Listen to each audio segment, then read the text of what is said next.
my kid has excelled in these and that. Well, what part did you have in making sure another disadvantaged kid is equal to your child? That's when I truly will bring you on my show. We can talk about it. There's economically disadvantaged groups. When we talked recently about hosting a public speaking workshop, one of the gentlemen who was on our board, the first question he asked me was, "Are we doing it for folks who can be there irrespective of whether we do this or not, because their parents are driven, the kids are driven, they're going to get there. But what about those kids who are economically disadvantaged, socially disadvantaged?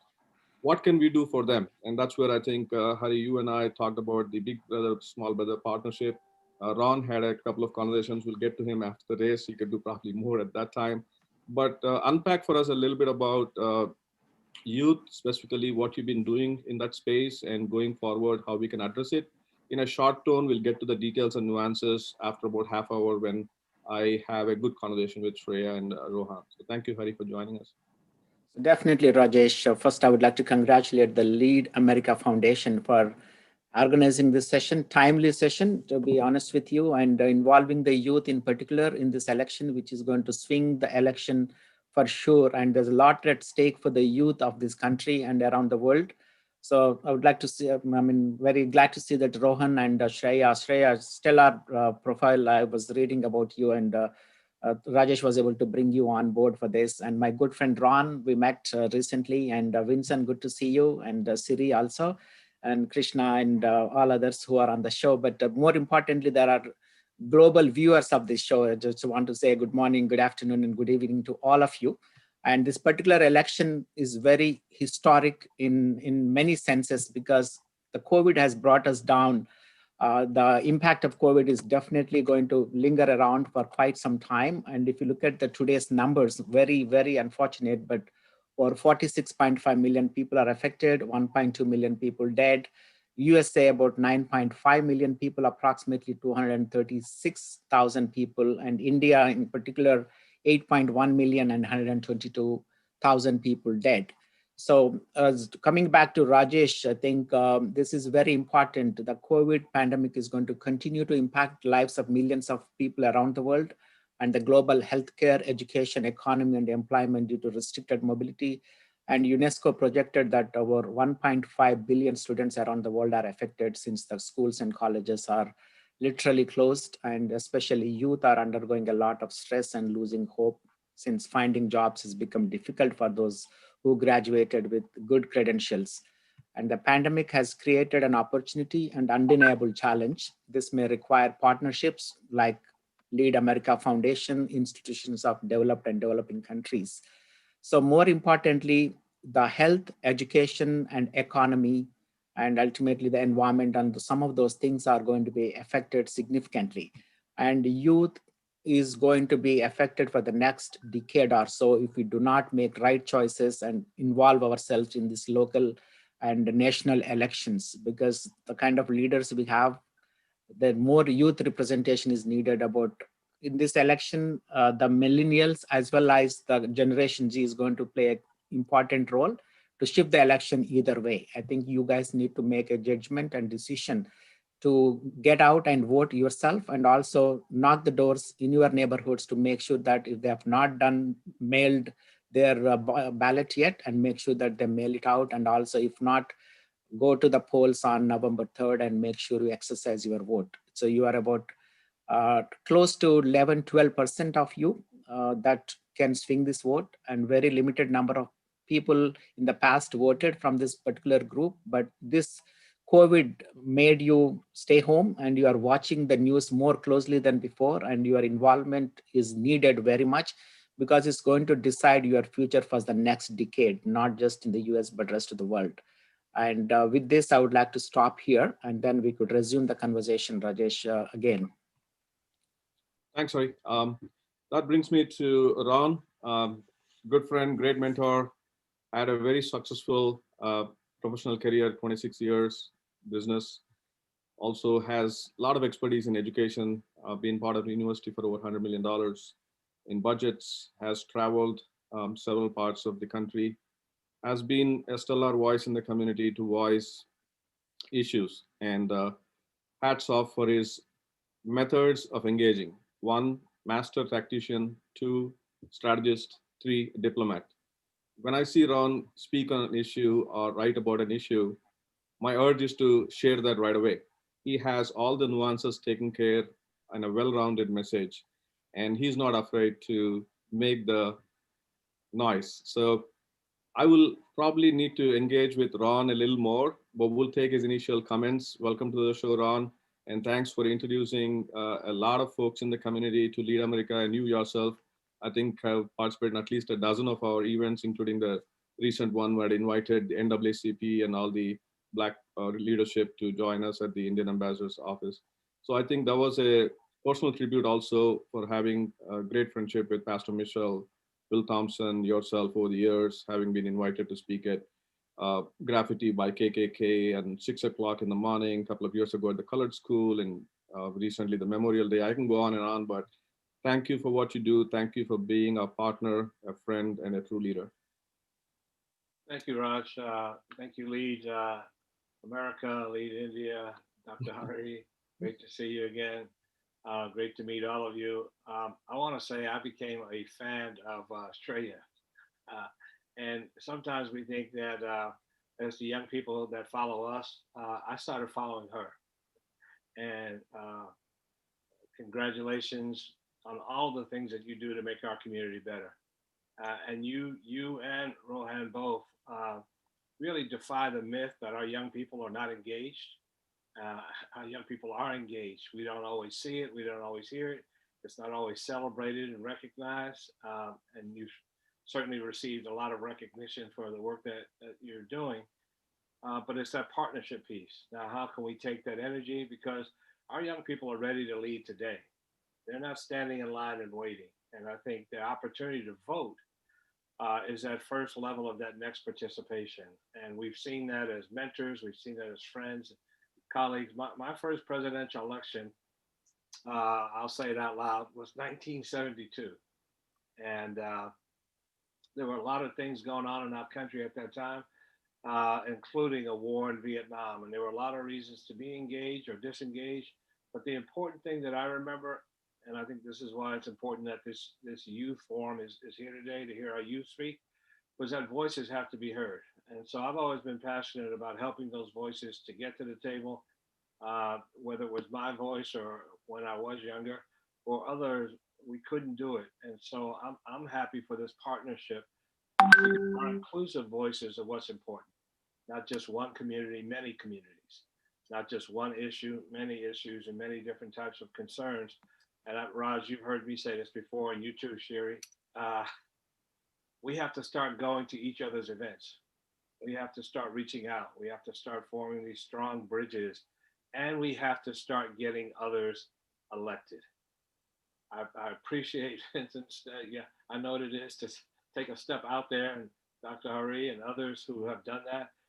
Now it's time for us to be successful in getting our different voices elected. It's not enough just to elect those who say they believe in us or they support our values or our mission. We need people like us in those elected positions. So today is very important to hear, and I'm just happy to be here. So thank you. You unpack quite a lot into the youth voice, so we'll jump in straight there. I still need to introduce Siri and Vincent. I will take a minute in between, but I would say, Shreya, why don't you introduce Rohan? You guys know each other very well. You work closely, and then we'll set the tone for the discussion for the next half hour or so, entirely with you both. Yeah, of course. Thank you so much again, Lead America Foundation, and special thanks to Mr. Ron Campbell for giving me this opportunity, for connecting with me, and basically believing in the power of youth like me and Rohan to be able to make a true difference just because we're kids, and believing in us that just because we're kids, showing us that we can actually make a difference. I think that is so important, especially in our world today where there's so much that's going on, and at some points it can feel hopeless, but just seeing youth stepping up and initiating change and having that mindset to go for it and to really enact change, I think is so important. And it's something that should be fostered and basically to motivate other youth to really get involved, because it is possible. There is no no stopping youth. I think it's very important for people to understand. And so Rohan is, so okay, before I start, I will introduce a little bit about myself. So I am Shreya Venka. I'm 18 years old. I'm a freshman at Georgetown University, majoring in global health. And I'm the founder and CEO of Nest for Us, which is a nonprofit organization that provides volunteer solutions to the community in order to make the world better through kindness. And so Rohan is our Maryland Youth Volunteer Lead. So our organization is based in Virginia, but we do work in DC and Maryland. So Rohan is the lead for our Maryland chapter. And so he organizes and leads all the projects in Maryland. He coordinates with different offices there and really tries to get the youth involved there. And I'll introduce a little bit more and then let Rohan talk. But so in Maryland, it's a little special because for them, they have something called SSL hours. So it's more of like a required amount of hours you have to do before graduation. But with Rohan, he went a step further and decided that he really wanted to impact the community in his own way and get others involved in the community, not for the sake of the hours, but because he enjoyed doing it and he really wanted to make a difference in the community. So Rohan, you can go ahead and introduce yourself. Hello, everyone. Thank you for inviting me to be a panelist in Lead America. Thank you, Mr. Campbell. It means a lot to me to invite me and be allowed to speak here. So again, my name is Rohan Rajesh. I'm 17 years old and I'm a senior at Clarksburg High School. As Shreya said, I am the Maryland volunteer coordinator for Nest for Us. So I help make sure we have projects here, spread the impact. So we're helping more people and our influence and we're inspiring more people. This year, unfortunately, I'm not old enough to vote, but I am a judge for this upcoming election. So I will be a guardian of the polls, making sure that our democracy runs smoothly and our elections run smoothly. So what is that role that you're doing right now? So you man the polls, you are physically there encouraging people to vote in the right way, guide them. What do you do exactly? Yes, so as an election judge, I'm in charge of helping to set up the election precinct to begin with, making sure they're following certain guidelines. And I'll be in contact with the Board of Elections, making sure that everything is running smoothly. So that's the main premise of being an election judge, that people know where to go, especially with this pandemic. We have to be really careful, making sure people are social distancing, so that we don't have any increase in COVID cases. So I'll help making sure people get the correct ballots, the right people are voting, sort of making sure that we're getting people are who they say they are. We make sure all of that. We give people their ballots, show them how to submit their ballots, stuff like that. So is that all on the election day itself, on the particular voting day? Yeah, so you can be an early voting judge on top of that, so you can work during early voting. But because of school, I decided I'm going to be there for election The day. election day, you're going to be there around 4:30 in the morning, set up the polls by 6 a.m. And then there's 2 shifts until 1 o'clock or the entire day. And if you do end up the entire day, you're not allowed to go until the last vote is counted and submitted correctly. So I served as an election officer, chief of my precinct for about 12 years. So thanks for doing this. We need a lot of people. It's usually, if you notice, all old people who come there and work, very few young people. So is that going to get you some paid income as well on election day? We're all paid on election day. Yeah, so they normally give everyone a stipend depending on the position. If it's a half day, they give, normally it would have been around $100, but it has increased to sort of entice more people into serving as an election judge. But I decided I want to work the full day. So the discounted Apple Watch, or is that money going towards Nest for Us Foundation? I mean, yeah, I'll definitely be donating a lot of the money that I spend. I'll sort of give it back to the community because the community was sort of what helped raise me. So it's important that I give back there. Let's talk more about that. When was the first time either of you, apart from academics and being that ideal kid in the house, doing all your good chores and pursuing your homework and stuff, thought, let me take a step out and do something? Rohan, you'd like to go first. When is the first time you proactively volunteered on your own, away from the pressure of hours or SSI, stuff like that, by choice? So I I, I sort of was not aware that I needed to get SSL hours. I sort of was told that I'm getting hours for what I'm doing after I started volunteering. So that was all the way back in sixth grade, so 6 years ago. 11 years old. Yeah, Okay. And you got probably 7 years now under your belt. A lot yeah, of hours. yeah. Like learning from that, what is different from your volunteering role versus academic pursuits, which put you in different phases of these efforts and opportunities? But is that your delight when you see and help somebody else, or what goes through your mind, or what is your sense of satisfaction you get from doing that? And you're continuing to do that, so there must be something that makes you do. So the big thing about volunteering is uh, the the drastic difference there is from school. Because in school it's really organized, there's a structure to it.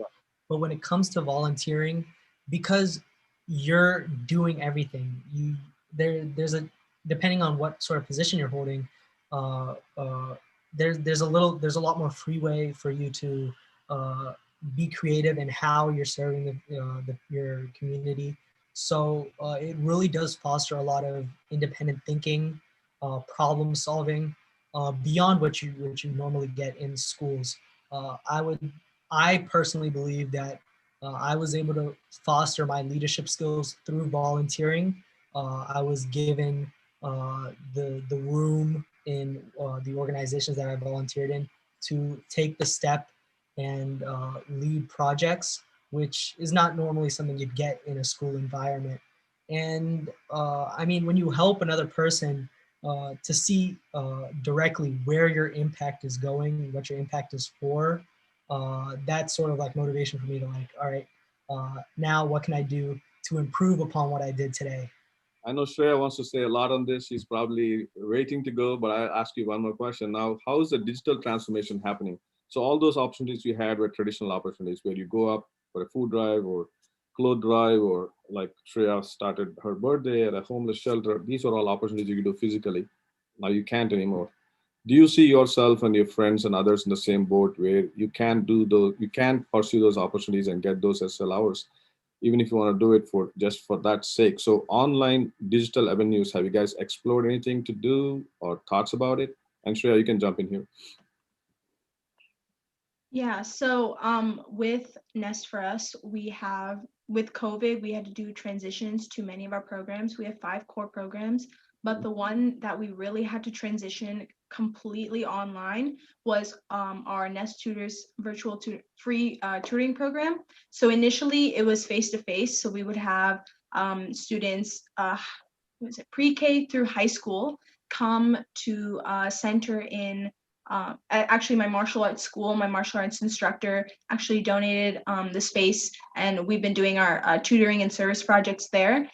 So in that space, we would have these kids come and we would connect them with a high school or college tutor, whoever is in the area. And they would basically go over different subjects, help with homework, test prep, different things like that. But face-to-face became difficult after COVID because of social distancing and all of that. And we really wanted to lower the risk, but continue providing these academic opportunities so that when schools closed and colleges closed, we wanted kids to maintain excelling at school. We didn't want them to slow down just because schools were closed. And so that's what really made me and my sister, she's the co-founder, that's what made us really want to transition online. And that has been really the silver lining during COVID for us, because being able to go online has been allowed us to connect with kids and families from around the world. So we currently have over 750 tutors and tutees from around the world, including a partnership in Zambia, India, and Vietnam. to help underprivileged kids and people who are struggling to speak English. So let's stay on this topic for a bit and with you. Okay. Your sister, we're going to get her back on the show. We'll do another show based on how you both, along with Rohan, of course, have done so much good work. And we'll talk about some of those achievements today. The second thing is about, did you say free? Yes. Okay. And you also said that you have 700 and in excess of 750 tutors spread geographically. I think you're on to $1 billion project. So if you come out with things that the big brother, small brother concept I just touched upon when I was talking to Haris about the same thing. So Khan Academy, as you realize, the guy just put in all his, I don't want to trivialize what he did, but you know what he did, his story. So also, I think if we can come up with a model, and we may have a new mayor in town who might give us a little bit of an opportunity locally and draw up a couple of schools. Classic case would be a middle school and a high school. Masters at doing a technology project we have with Hari and Vincent with their expertise, come up with a impact story, which Rohan knows very well, that unless we showcase that, the dollar trade will not be there. So that may be something that we would like to probably explore as a partnership. Yeah, Tell me definitely. about a couple of your awards there. The most recent ones, the UN Ambassador, the Point of Lights, and also you've been, I see the nominations for Prudential coming up at the end of November 6th, and you already have been a winner last year. Tell me a little bit about that. How you got, did you apply for yourself? Was that something that you wanted to do for your organization so people know what you do and you get more support?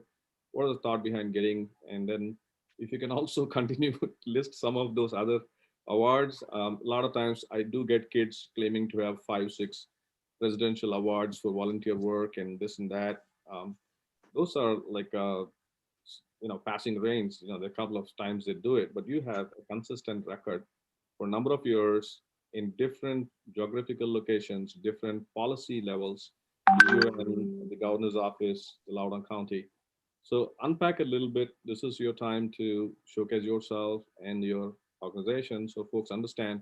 Probably another show we will have a bit of a video of what you guys have done. I've seen quite a bit of you and your sister at talk shows, and you're a pro at it now. So feel free to take a little bit of time and fill us in, because this essentially will lead us to why voting is important, why you're 18 now, but I'm sure your sister and Rohan also would like to vote, and you guys make such informed choices. And most of the time we are talking about how to make kids better. You're already better. You're already there. So what can you ask us what we can do rather than we tell what the kids can do. So there is a switch that we need to make in the discussion, and then that will lead up to the voting age. And you guys are probably about 20 IQ levels over us at 16, 15 years, more than academics. We didn't think beyond that, or, slapping some marbles from a friend, and small little things kept us happy. But you're in a different world. I mean, I couldn't imagine at 16 what you are doing. It would not have been even in my thought process. So please unpack a little bit of what you do, your journey, and share with the audience, please. Thank you. So I actually have gotten this question a lot about my awards, and I would say there are a couple things about that. So number one is whatever you do, this might sound a little bit cheesy, but whatever you do, I think the important thing is to do it with a passion or do it with the interest. And I think that's really the main reason why Nest for Us has been getting so much recognition and so much support, is because of one, we are dedicated and passionate about what we do, and two, that we're consistent with what we do. I think that's something that many I personally have seen. Many organizations have done something, or many groups of kids. They might think, oh, I want to help this group, and they start something, but then they do it for an award or for a competition or for a project. And I think there's nothing wrong with that, but I think the mentality needs to be, I need to do this because I'm passionate about it and I want to help whatever group that I'm trying to target. And I think that is something that me and my sister are both blessed to have, that quality of being passionate about what you're doing, and that itself will lead you to success. You don't need to do anything extra. for us, many of the awards that we've gotten have, including the Points of Light George H.W. Bush Award, we did not apply for it. We were nominated by community members for these awards. And so from when we do this work and we get recognition from different news and media sources, and they see the work we're doing, we're not taking an extra step to go contact them or we've done this, we've done that. It's more of we're doing our thing, we're doing our normal tutoring, our normal volunteering. We go to a shelter every week, we do all of this, and people see this and they see that we're doing it consistently, getting different groups of people involved, and that every time we think of a new idea, we expand on our projects, and then we try to see how we can make things better. And I think that's something super important that sometimes people might not understand about us because of the consistent record that we've been having with the recognition. But what it is purely is community support. Me and my sister would not be anywhere without, and Nest for us as a whole would not be anywhere without our volunteer family. We have over 1,000 volunteers on our team. So none of what we do would be possible without our volunteers. Rohan is a huge help in Maryland, leading the events. He's leading that chapter, great role model for students there. And so that is definitely a huge help for us. And then our parents, of course, they've raised us just like this to be dedicated, to do what you do because you're interested in it, because you enjoy doing it and you want to help people. That being instilled in us from a young age, it's stuck with us. And I think that has been the most important characteristic from childhood, and that was instilled by our parents. So they have definitely been biggest supports for us. And so a little bit now back to the recognitions. We are so thankful for the amount of support we've gotten. We did not expect any of this when we started. When me and my sister started, it was just purely going to a homeless shelter and cooking a salad, a pasta, grabbing some bananas and going and feeding 30, 40 people at a shelter one weekend. And we would do it repeatedly because we enjoyed doing it. And then now being able to do these large scale things, it's purely because of people's interest. They see, oh, you guys are doing it and it seems really fun. Let me come join in. And they do it and they experience it. And that firsthand experience is so important because they really realize how much of an impact they can make and they can see it right in front of their eyes. And I think instead of hearing about something, when you do it, you have that feeling inside of you that I did something today to help someone else. And that feeling it's a real thing. You can't, there's no way to explain it. You have to do that volunteer activity. It can be anything. It can be tutoring. It can be feeding at a homeless shelter. It can be anything at all, because everyone has different interests. And I think that itself, that's exactly where you go if you want to make an impact. And you wanted me to talk about some of my other And then awards. we'll lead on to a few things. So when was this trigger of the first time you and your sister went to a community kitchen and cooked up a meal? When was the first time you did that? What was it? 4 years ago. We actually did it for our birthdays. Our birthdays are one day apart. So we went to a shelter in DC and we served them food there. How old is your sister? How many years apart? She's 3 years younger than me, so she's 15. And when you went to this community kitchen, is this foundation of give back and service coming from your home with your parents urging and you seeing some of that? Is that So yeah, so our family has been we like to call it our family service legacy, because back from my grandparents, my great grandparents, they've all been very avidly involved in service. So my parents are immigrants. They came from India in 2000. So they would serve a lot at temples there, at different community groups and things like that. Same with my grandparents. So it's that chain of events. So my grandparents showed my parents, who showed me and my sister. So we had been volunteering from a young age itself, and that it's not really experience. It's more of that, like, being able to, I guess it is experience. It's being able to see that from a young age itself. I think that was very important. Being able to recognize, oh, I'm helping someone, and I would say I started around when I was in like 5th grade, elementary school.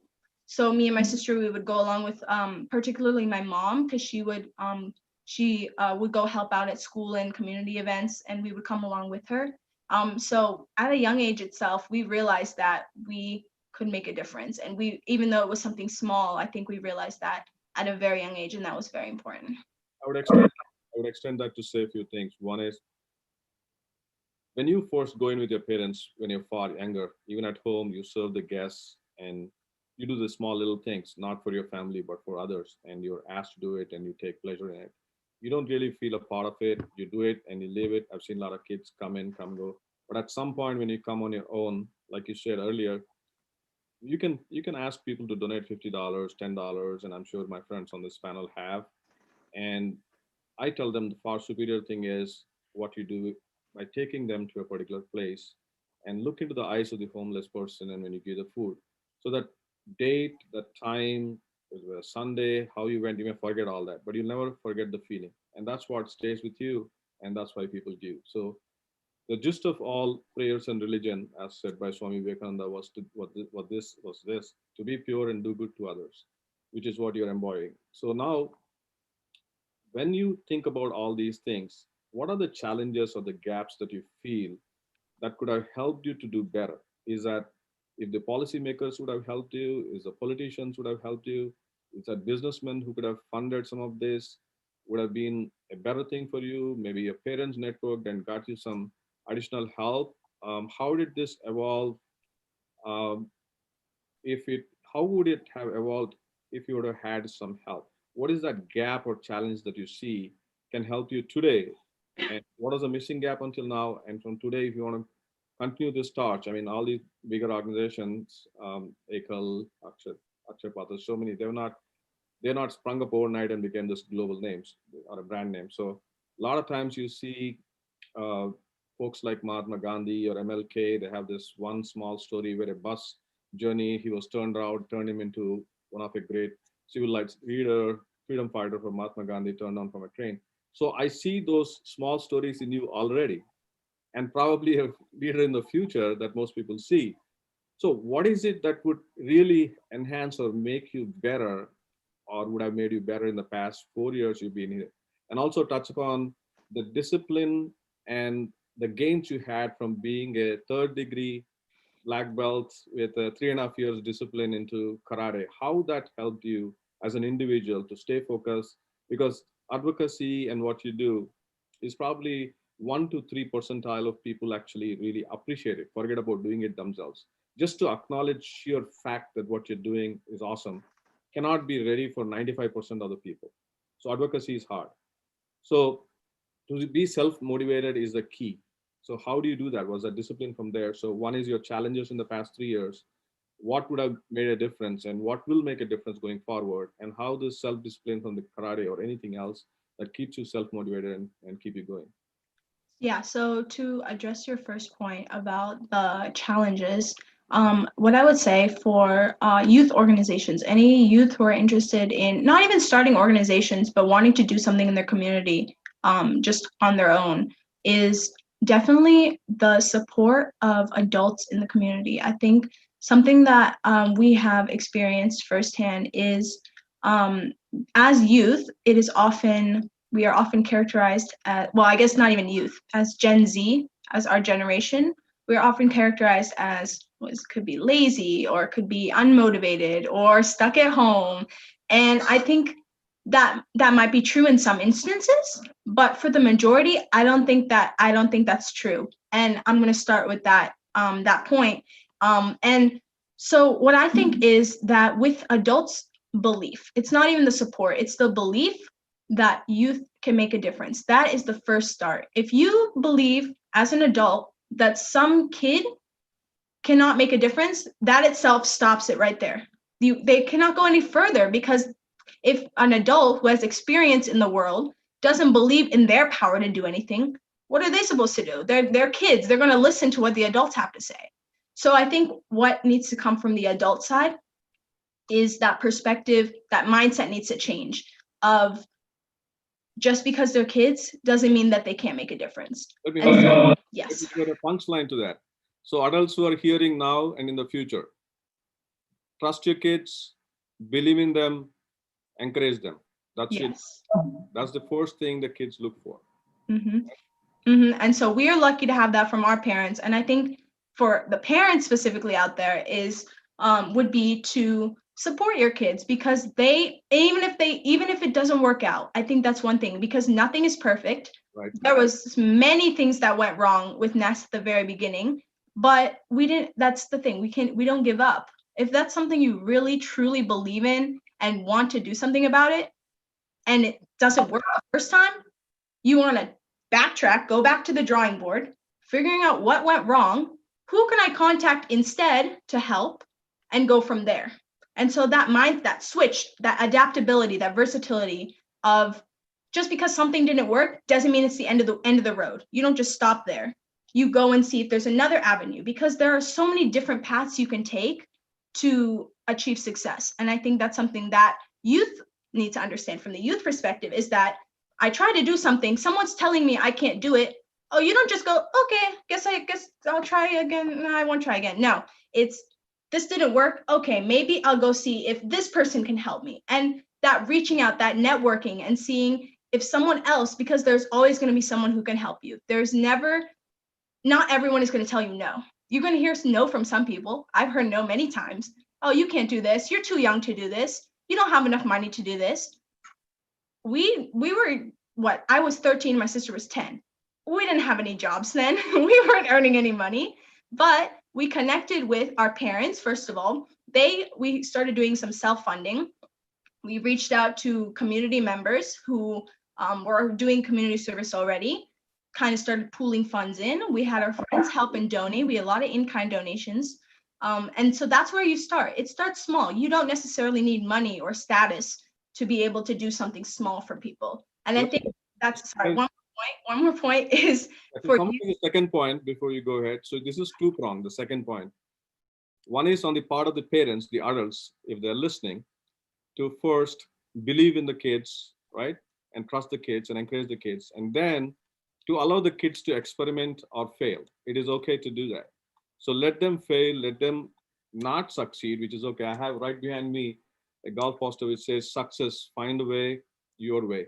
So no matter what, you will find it. And for that, there are three things the youth needs to keep in mind. One is patience, persistence, and perseverance. So that tenacity to go after it despite you not succeeding, that has to stay with the kid, that you will find a way and you will succeed. You just got to keep at it, right? Go ahead with the last point. Yeah, and so that last point for that part is for youth specifically, is to never underestimate how big of an impact you can make with something small. And so don't try to do something super grand, super big. Oh, I need to pack this many different things. Oh, I need to raise this much money. Oh, I have to do this much stuff. If you go jump that far ahead, you're going to have too high of an expectation, which will just lead to disappointment. And so what I think is that people should start slow, baby steps. What can I do first? Go in little steps, lay it all out. See, you have a plan for what you're going to do. And if that doesn't go out, you can backtrack slowly instead of completely having to jump down and go back to the drawing board. If you take it slowly and do small things, those small things make such a big impact. When you do those small things, other people will see those small things and join along with you. And there you go, you're already mobilizing people to be able to do bigger things. And then just real quick about the martial arts, the discipline. What martial arts has taught me, a couple things, but what I think is the main important one is persistence. That is it's just something humans just need to have. I think in order to succeed, persistence is huge, because it is never going to be easy. Life is not easy. Life is not meant to be easy at all. And being a youth, especially with all of the problems in the world right now, it's not going to be easy. If you want to do something, people are always going to be telling you, no, you can't do this, you can't do that. But you got to block that out. You have to think, I want to do this. Keep your eye on the goal and then go and work towards it. That working hard is something so important. Nothing comes easy. And so that would be the point. That would be the main thing I've learned from martial arts, is persistence, to not give up, because it's never going to be easy, but you have to believe in yourself first. And because you are your biggest enemy, really. If you tell yourself no, you're not going to do it. But if you tell yourself, yes, I can, I'm going to do it. I'm going to do it somehow. It's going to happen. That positive feeling in you, it's going to push you forward. So that would be the main thing that I've learned. I'll just summarize for you the last bit. So the first was to trust your kids and encourage them, let them, allow them to fail. It's okay. And the third one is you said make sure the small things are done well, so the big things take care of itself. So before Rohan falls asleep, I know there's going to be quite some from you. So going to go back to both of you and the elder statesmen and gentlemen. Please bear with us for a few more minutes before all of us can start. I want to get started with the youth voice on the voting. So I'm going to ask both of you, starting with Rohan, a few questions. You can go with yes or no, and then we can elaborate it, and we can have the rest of the folks jump in. Uh, Brief thoughts on vote. Um, why we need to vote in the first place? Because a lot of kids are going to ask you, your younger brothers and kids who are 6 years old, 8 years old, they don't know that. And also, folks who are very well informed, when they think it is too complicated, they want to stay out. So, why is it important to vote? The second question is, you guys seem mature, and I'm sure a lot of folks who are tuning in now or later will also agree that you can make a reasonable judgment on who the next leader would be that would be useful to the future, and the future is you. So, can we campaign for a reduction of voting age to 16? You can make career choices. You can go to the army at 18, and that's how I think the argument was made to reduce it to 18. We can go through a little bit of history about that later. Mandatory voting. Should everybody vote? Okay, there are economic consequences to that. There's is that violation of individual privacy? If the guy doesn't want to vote, we're forcing him to vote. The fourth one is about digital voting. Now you have electronic means of verification, your passport, your driver's license. Most of these were all disjointed and mostly physical verification, but you could do driver's license, passport, everything online. Also voting, can we do that securely online with COVID and such things? And then we'll stay away from Trump, Republican Party, Biden, and Democratic Party for a little bit. So if Rohan and Shreya can weigh your thoughts on each of these, I'm going to repeat it. Why do we need to vote? The pros and cons of it. Should we reduce the voting age to 16? Should we make voting mandatory? And what are your thoughts on going 100% digital with voting? No need for a lot of folks to be there being paid and a lot of remote areas to physically set up stuff. Is that going to help? So you want Rohan and Shreya, it's between both of you. You can unpack. You'd like Yeah. to go one? Yeah, okay, I'll start. So first off, I think it is extremely important for people to vote. Our country was founded on the idea that representation in our government was important. That's why we have the 14th Amendment, the 19th Amendment, the American Revolution, the Civil War, the women's suffrage movement, just to name a few. So these are all events that have happened in America's past, and the right to vote is a gift from our ancestors on this country. So we should make use of that gift to the fullest and vote. That's simple. It's we tend to overcomplicate things, thinking that, oh, my vote's not going to matter. But when you start looking at, like Shreya was talking about, looking really big right off the bat, it's going to cause problems. So you got to think small, right to begin with. My vote, where is it going? Why do I believe that someone deserves my vote? And you need to start small and then look bigger into a group on. Let's say if you were to say three things why one has to vote or why one shouldn't vote, either position or both. What are the three things that drive you to vote or you urging somebody to vote? What are the three things or four things or five things? So first off, it's representation in government. Okay. You are electing someone who represents your interests and will make whatever you want to happen. So that's the first key point.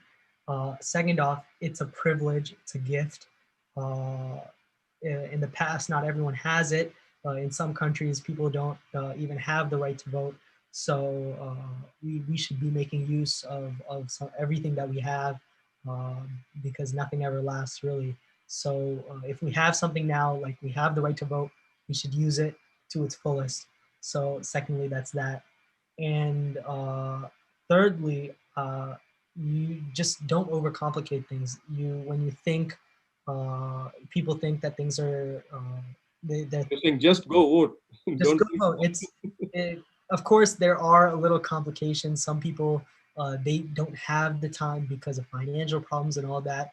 But Challenges and so on. that's why it's our duty to sort of advocate for early voting, more voting options, things like that. So just Okay. go vote, everyone. Just, Okay. I think we'll do it a little different with you, Shreya. Tell Vincent he's a reluctant voter. Tell him that he's got to go vote. Give him your speech as to why you need to vote, Vincent. So what I would say is that many people think that your vote doesn't matter, or what is it? It's just one person putting a piece of paper into a box. But that's not all your vote is. It's so much more than just a little piece of paper. It's even more than your civic responsibility. I think a lot of people say, "Oh, voting's your civic responsibility. Go do it." But when you say responsibility to kids, that often makes them not want to do it. So if you say it more of, it's your power as a US citizen that you can, when unleashed and utilized properly, can bring about change for the future. That's gonna click in some in people's brains. Oh, I can do that. I'm a superhero. Yeah, with your vote, you're a superhero. That's how I like to think about it, because you're using your voice, your power to enact change in the world. Just with one single piece of paper, that's it. That is your superpower right there. So that's what I would say is use that superpower and go vote this year, please. Vincent, Hey, Rajesh, let me just can I just ask Shreya, just a quick thought, a contrarian thought that I have when you say that. So you're into your teens and you're going to be in college, and from what I have seen after discussing with many kids in college, um, they have a lot of peer pressure there for picking their politics, and they're not really very well informed about the issues. Say, for example, a 21-year-old or a 22-year-old who doesn't really know about any issues, but just have a very strong opinion about a candidate, that this is how I have to be voting, or this is how I have to be voting against somebody. If that person voting, um, just based on the feelings or the propaganda or whatever he has heard, without really knowing the issues, I think that is actually a curse to the democracy.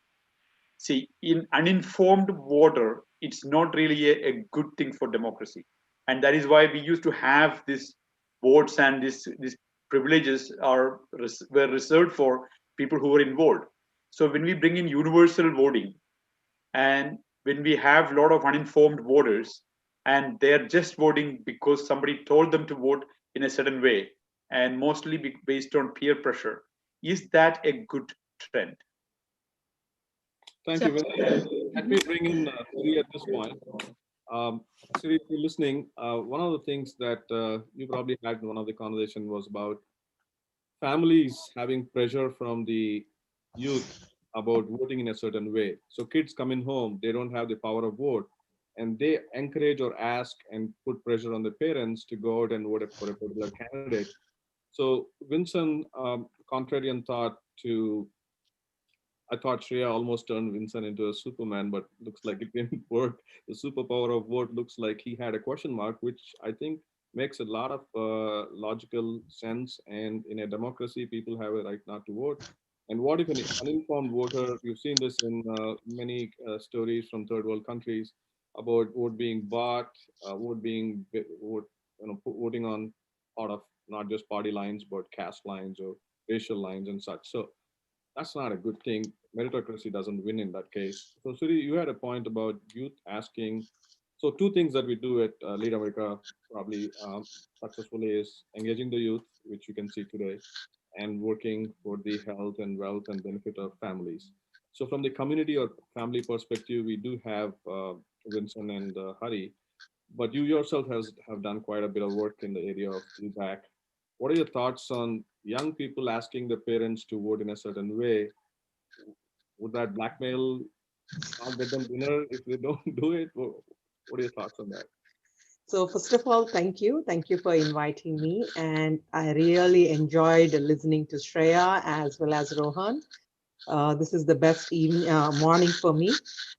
Thank you what you do for the community. And Shreya and Rohan, I can see so much of giving back from your side to all the children and to the community and the service. Wow, it's amazing. I hope all the children and all the young adults like you, everybody does this kind of community service, then the world will be in a different place. Of course, it will be in a happy and peaceful place.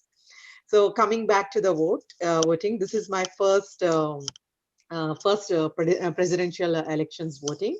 And this is my first voting too, because back in India, when I got married was when I was 20, I was here. So I never got an opportunity to vote. And I was having a very amazing experience for myself doing this. And children, yes, coming back to home, and children and the family, they have their own individual thoughts. And being youth and teenagers, you can experience that they have this, like, they influence you, the parents, they influence the parents to, like, you need to vote this particular person, or this particular what you call elections for this so and so. But I listen to them. The first thing parents has to do is listen why they are saying to vote this person. What is the perspective of your children? Are they authentic with what they are saying it? And try to have it normal discussions with your children. Listen to them and see what is your our parents objectives are going to be different. We look at the things where the tax and the people and the society, what the roads, what the education is all involved in. Children's perspective is on their own side, like how they are being good, bad, or ugly of the other spaces. So I listen to my children, and I do my own research about that particular person or that particular voting place, whatnot. And then I do what I have to do, because it's not about what others say, how they influence it. It's about me, who I need to vote. And it's your duty, and it's your civic duty, and definitely you need to vote. We'll get in Hari's perspective and also later with Ron on the policy side as to how this voting can be made um, superior to what we're doing with the number, especially with the youth. So Hari, your thoughts on what Shreya and Rohan shared, as well as this particular specific question with voting, um, why one should vote, especially for the young people to understand their numbers are at an all-time growth, but at the same time, they are the lowest numbers of any age group or any other category. So the Generation Z and millennials, I think those going to shift this particular election with their active participation. And coming back to Vincent's point, it has to be a participatory democracy, and it's going to affect your life and your children's life. And in many ways, your healthcare is affected, your education is affected, your employment is affected. If you don't participate and elect the right leader, it's going to have an influence and on your community, on yourself. And if there is no proper leader, I think I encourage all the youth to become leaders and take that as a part. And Shreya and Rohan is already doing that wonderful.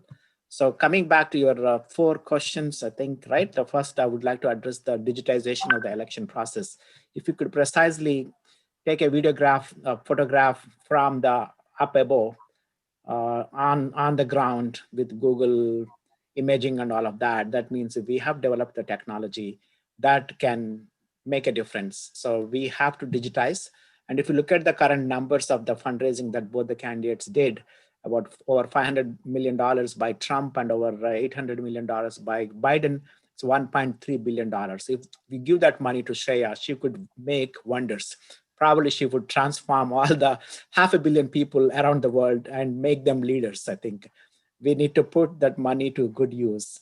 And through the amount of time and money we're going to waste in this printing the ballots and also driving to the polls, that can be again a couple of $1 billion that we are wasting unnecessarily. That can be put to good use by digitizing this entire election process. I'm for it. And coming back to the next age, 16 years that you mentioned about, and I think about over 55% of the people in this country and around the world are in that age group. And if they are not represented, democracy is all about by the people, of the people, for the people. if the majority of the people, which is 55% of this age group, if they are not involved in this election process, that means we are not truly representing their views, their future. So that has to be age limitation has to be brought down to 16, where they have a meaningful sense about what they're doing in life. And people like Shreya can make so much of a difference. And if we can empower these youth to make a decision about their future, their leadership, and enable them to become the leaders, I think that can make a big difference. And Shreya and Rohan probably should start a petition. I'm sure there are many petitions out there, but there's a lot of resistance from this convention politicians. I think you guys get started through your nestforus.org maybe, or with the help of Raj and the Lead America Foundation, you could initiate a petition right after this election. And by the next election, probably the leaders will listen to it and change that age group. And coming back to Vincent's point about there has to be an awareness about, I think if you put this power into a wrong people, they'll misuse it. I think awareness campaigns is important about what is at stake by electing a wrong leader. And that campaign has to happen. And the candidates should not campaign themselves. Actually, talking about negative campaigning should stop, and the candidates should project themselves what they can bring to the table, what kind of change they can bring to the table. Most of the time, if you watch these debates, they're criticizing each other. You have done this, you have done that.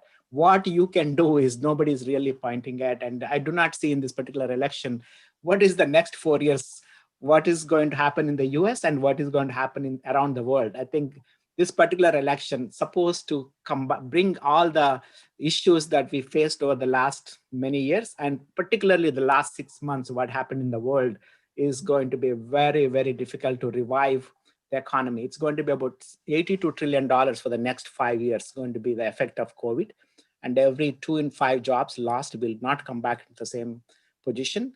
So they need to talk about how do we revive this healthcare? How do we revive this education policy? Because everything is going to be blended learning now. It's not going to be the same classroom. How do we digitize the content and how do we deliver it? How do we upskill our teachers training programs?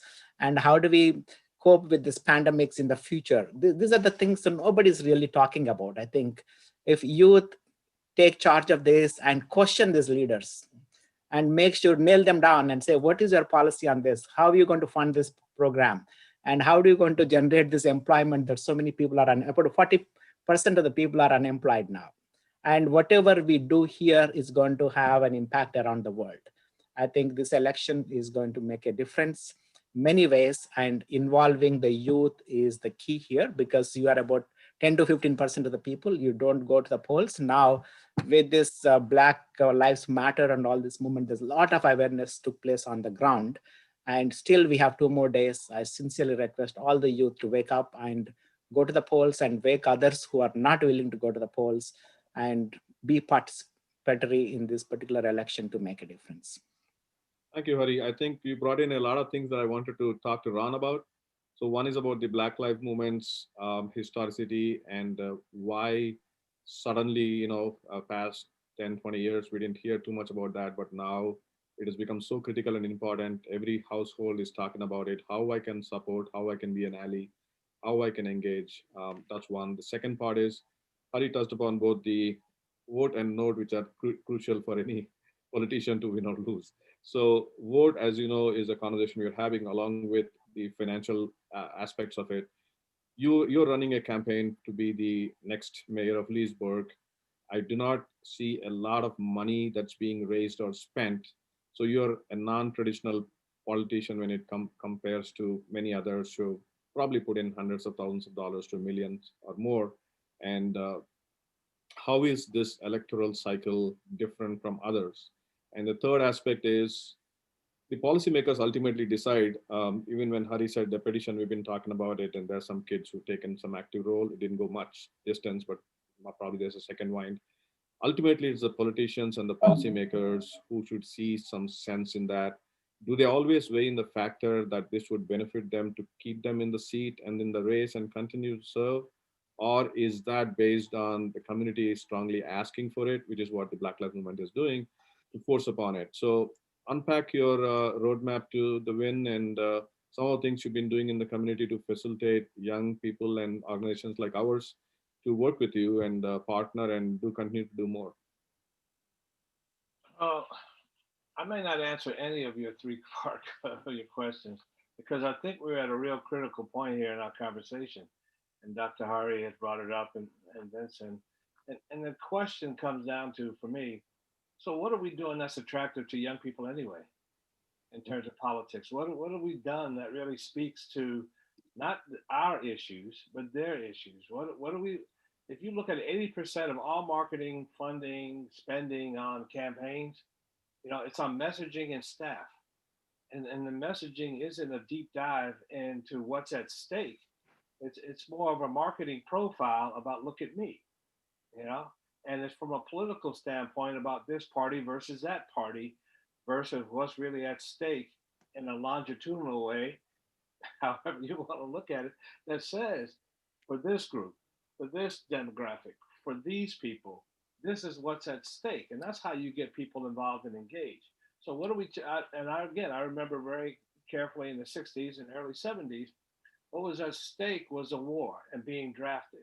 And so people came out and marched in protest about rights and responsibilities, but also about how they felt about a war. How do our young people feel about COVID and the impact? Who's talking about that? I don't hear it. I don't even see it in the sense that someone says, well, COVID doesn't affect the young people. They don't get as sick, so forget them. And yet they have to vote in a way that talks about our healthcare, in a way that talks about the impact on education, in a way that talks about and prioritizes spending and funding dollars to look at the serious deficit that our colleges and universities are in. And nobody's back to school the right way, not K through 12, not higher education. There are many schools stopping graduate programs.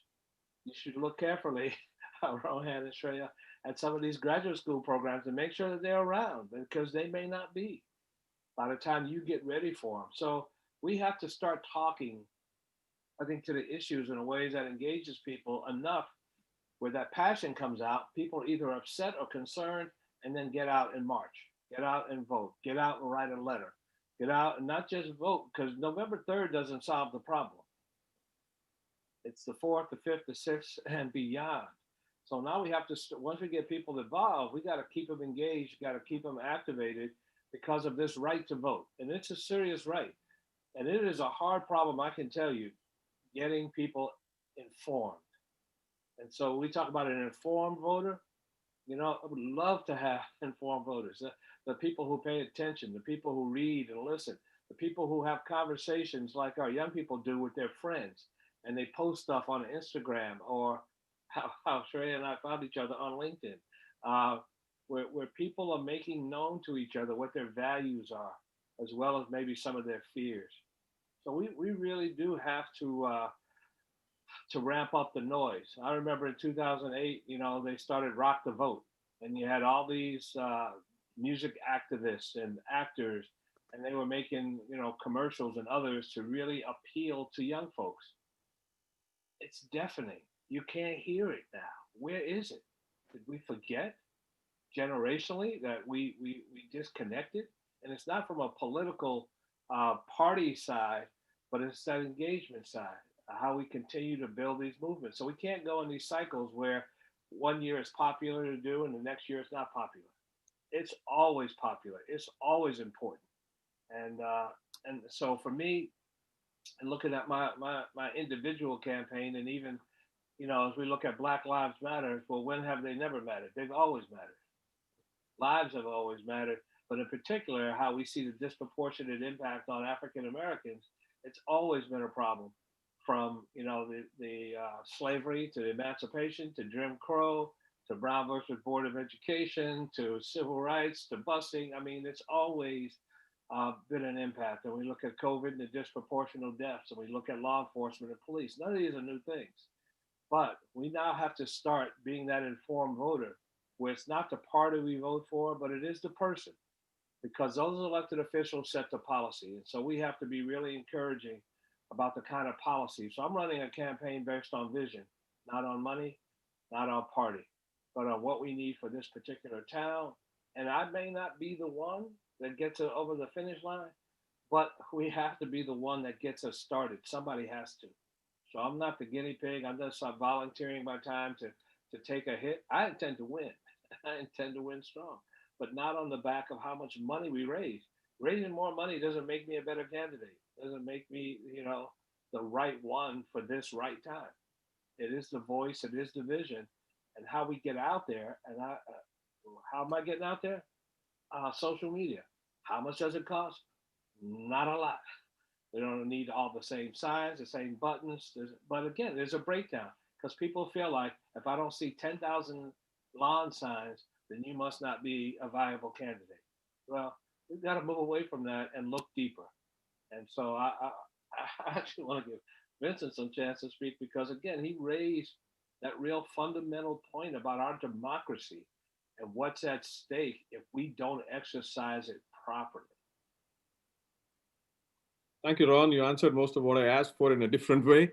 Um, the marketing that you call is actually messaging. So when the messaging is right, the voice gets heard. I have not seen on any of the elected or currently running officials having a specific agenda for youth. And we all talk about youth is our future. So while we are discussing that there is a need for them to vote, silently 15 million folks have turned 18 in the past election cycle in 2018 and have voted. They made a significant contribution. That was the highest youth voter turnout ever seen in a midterm election. And based on this data, that is 42 states, which accounts to nearly 94% of the American youth population, nationwide, 28.2 percentage of young citizens 18 to 29 voted in a non-presidential year in 2018. Historically, they have not been, but in the past cycle, especially since 2008, there's been a surge of them. Now, in 2014 and 2016, not so much. But since then, especially in the states of Minnesota, Montana, Colorado, the youth turnout has been over 40%.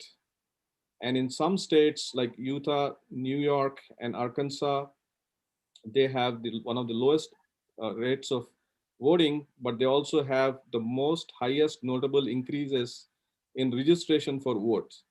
California, Minnesota, Montana, New Jersey, and Virginia, in these states, the youth turnout is increasing by 20% every election year.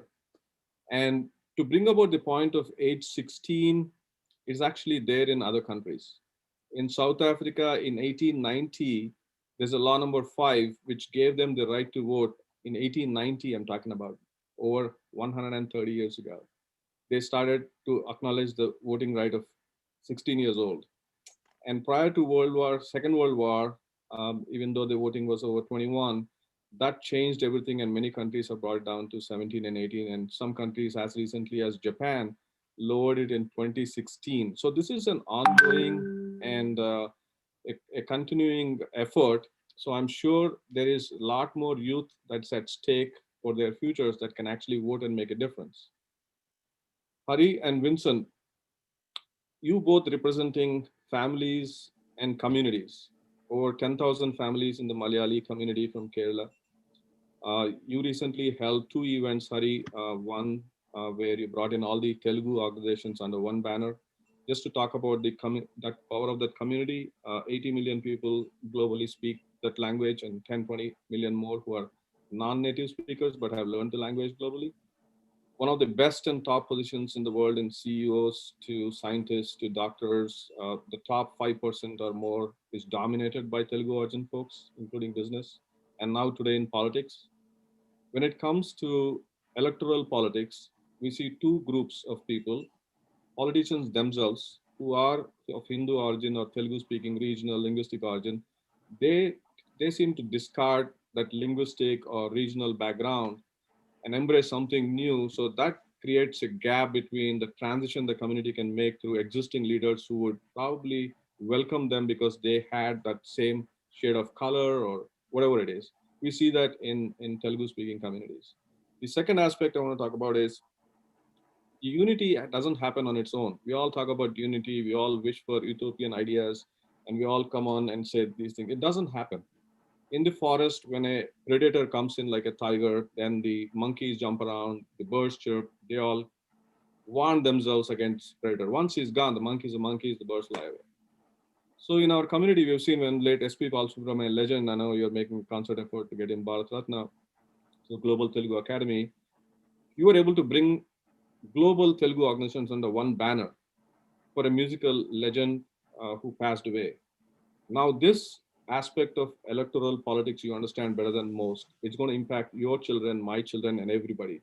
Why are the Telugu community or the Malayali community and others not strongly coming together and say, let's table 5 broad-based items: jobs, temple security, or your linguistic education in libraries? We don't have those agendas. We talk about tradition and culture, and that's not protected if you don't protect it by policymakers. And that doesn't happen if you don't do these things. At what point do you think that this clout of having so many X millions of people under one group can voice their opinion towards a consensus candidate that can do good for them?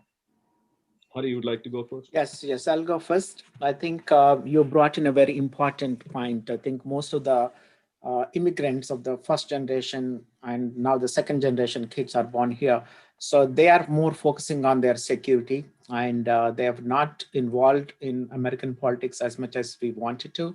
And they're more focusing on back home. If something small thing happens, they spend and hours of time debating about it, which they have no influence there actually. So instead of shifting that focus here, because our financial uh, stability is at stake and our kids' future of education or healthcare is at stake, I think we need to reverse our thinking back to here, because we call this our karma bhumi, and that's where we're going to settle, and our kids are born here. I think we need to pay attention to that's number one.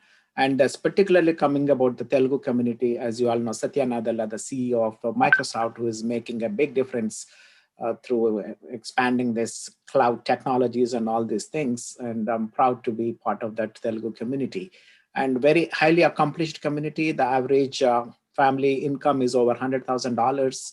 And most of them are into IT sector. And now they are segueing into IT businesses and pharma businesses. And a lot of them are physicians and highly accomplished people with excellent net worth of financial status as well. I think they need to spend time in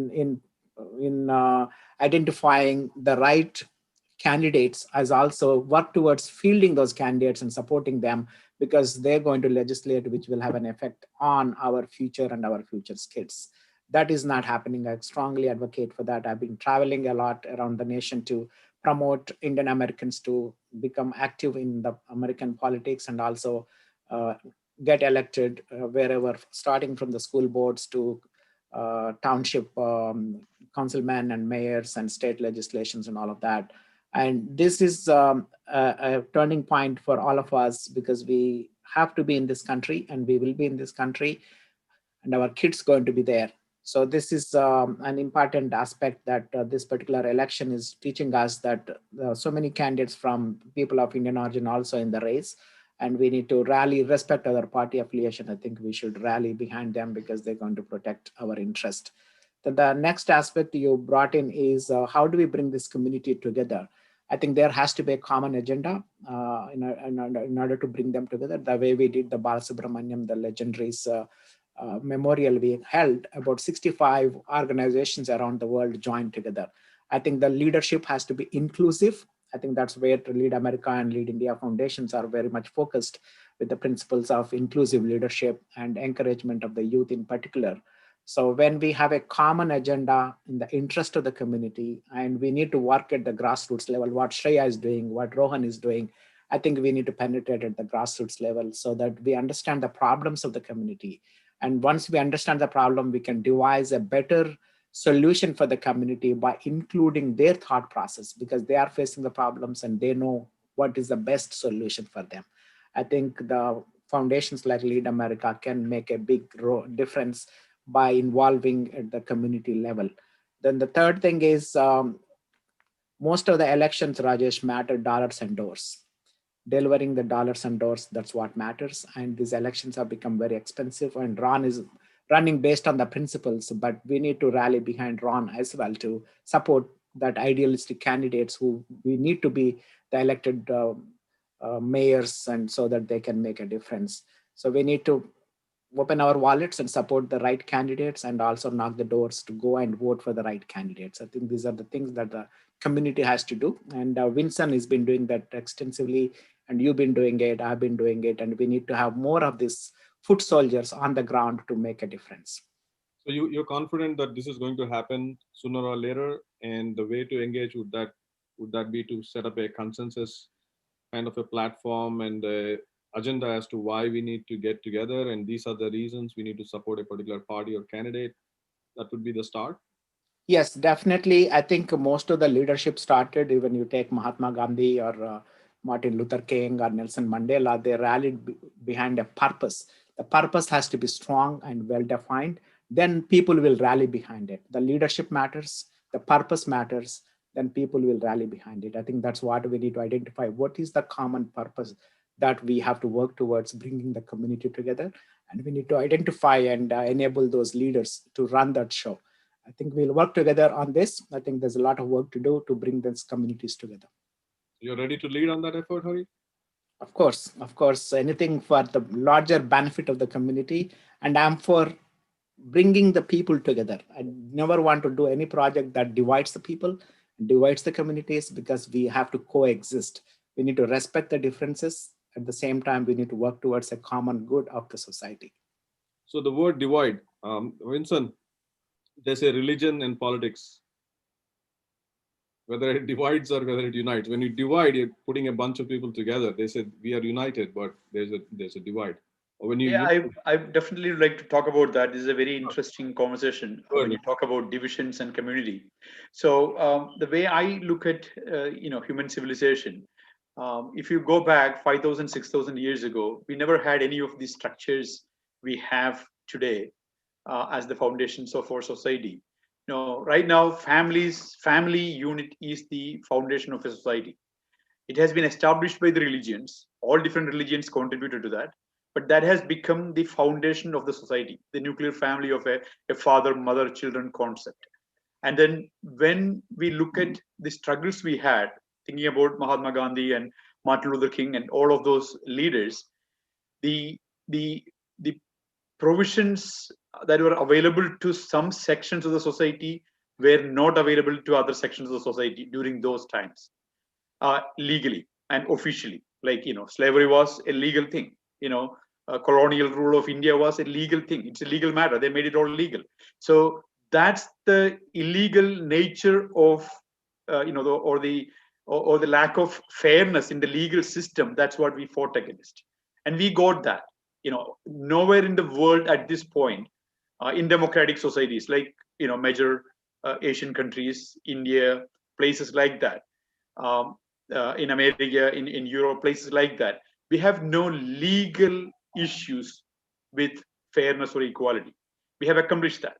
So right now, it is actually time for us to look into the commonality of our issues. So what I am seeing is, whatever we do, it should encourage that commonality that holds us together. What holds us together.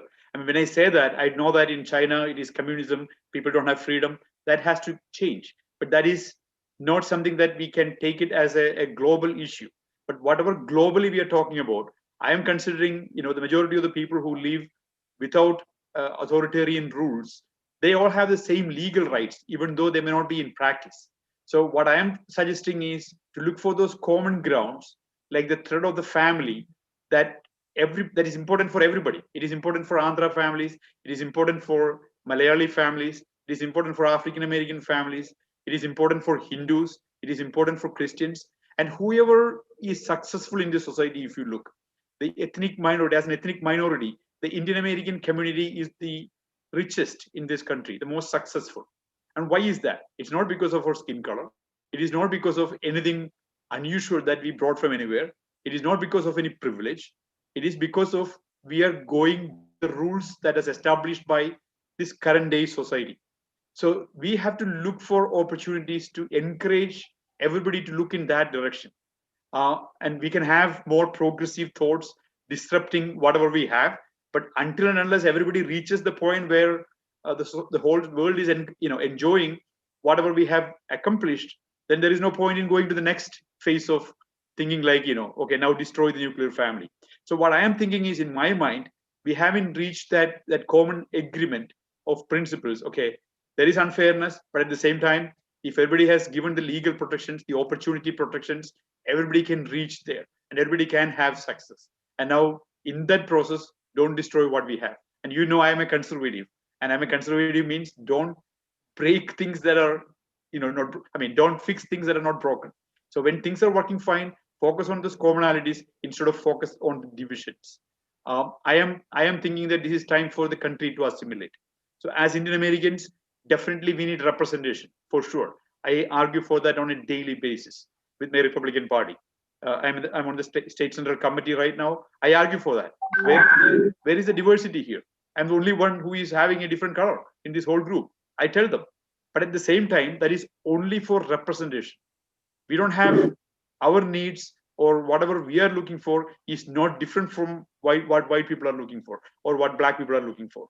We all want the same things, but at the same time, we have to make sure that we have opportunities to make sure those what we need, things that we need, are available to everybody. And if there is a resource issue for one community, we can fix that resource issue. But don't create divisions based on whatever differences we have. We have to become one single American country and American people. That's my thought on this community. Ron, go ahead. Go ahead, Ron. This is a great conversation for young people who are listening, because I think they have their perspectives as well. And there is a different perspective for immigrants have versus those who experience slavery. And it's not that our commonalities don't exist. I just think our stories haven't been heard, because people have to, my understanding of something isn't divisive because it's different from somebody else's. But if someone has never been taught my history and I didn't know your history, we may think we're at odds. But history in this country is vitally important for all of us as Americans to then understand American history, not just world history, because very unique things happened in this country to some people that didn't happen to all. And so it's not a black or white thing, but it is a historical perspective when we talk about Indigenous Peoples Day versus Columbus Day. And then some people say, why do you want to be divisive? And we say, do you understand history? And maybe, we can celebrate Columbus and Indigenous people, but we just should not put one on top of the other. So that's what's not happening. We need these conversations. They're difficult conversations sometimes, but they're necessary. I know there are too many difficult conversations I have with my children, and now they want to have with me. I'm more gentle with my children now because I really believe I don't want them to put me in a nursing home. So that brings about a big question. There is this notion of media and other messaging that puts a slant to things, spin that we call. So we have an onus to do two things. One is we've been learned history, or we've been learned about things in a certain way. I'm sure all of us have. But the greater learning is when you do it on your own. So they say learn, unlearn, and relearn. So this opportunity to unlearn and relearn is now.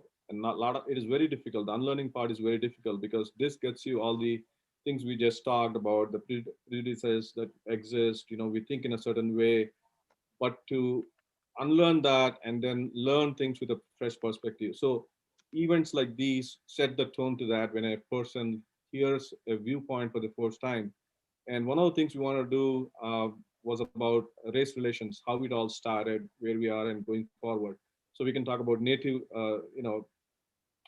races that are here, their voice has not been heard, they don't have representation.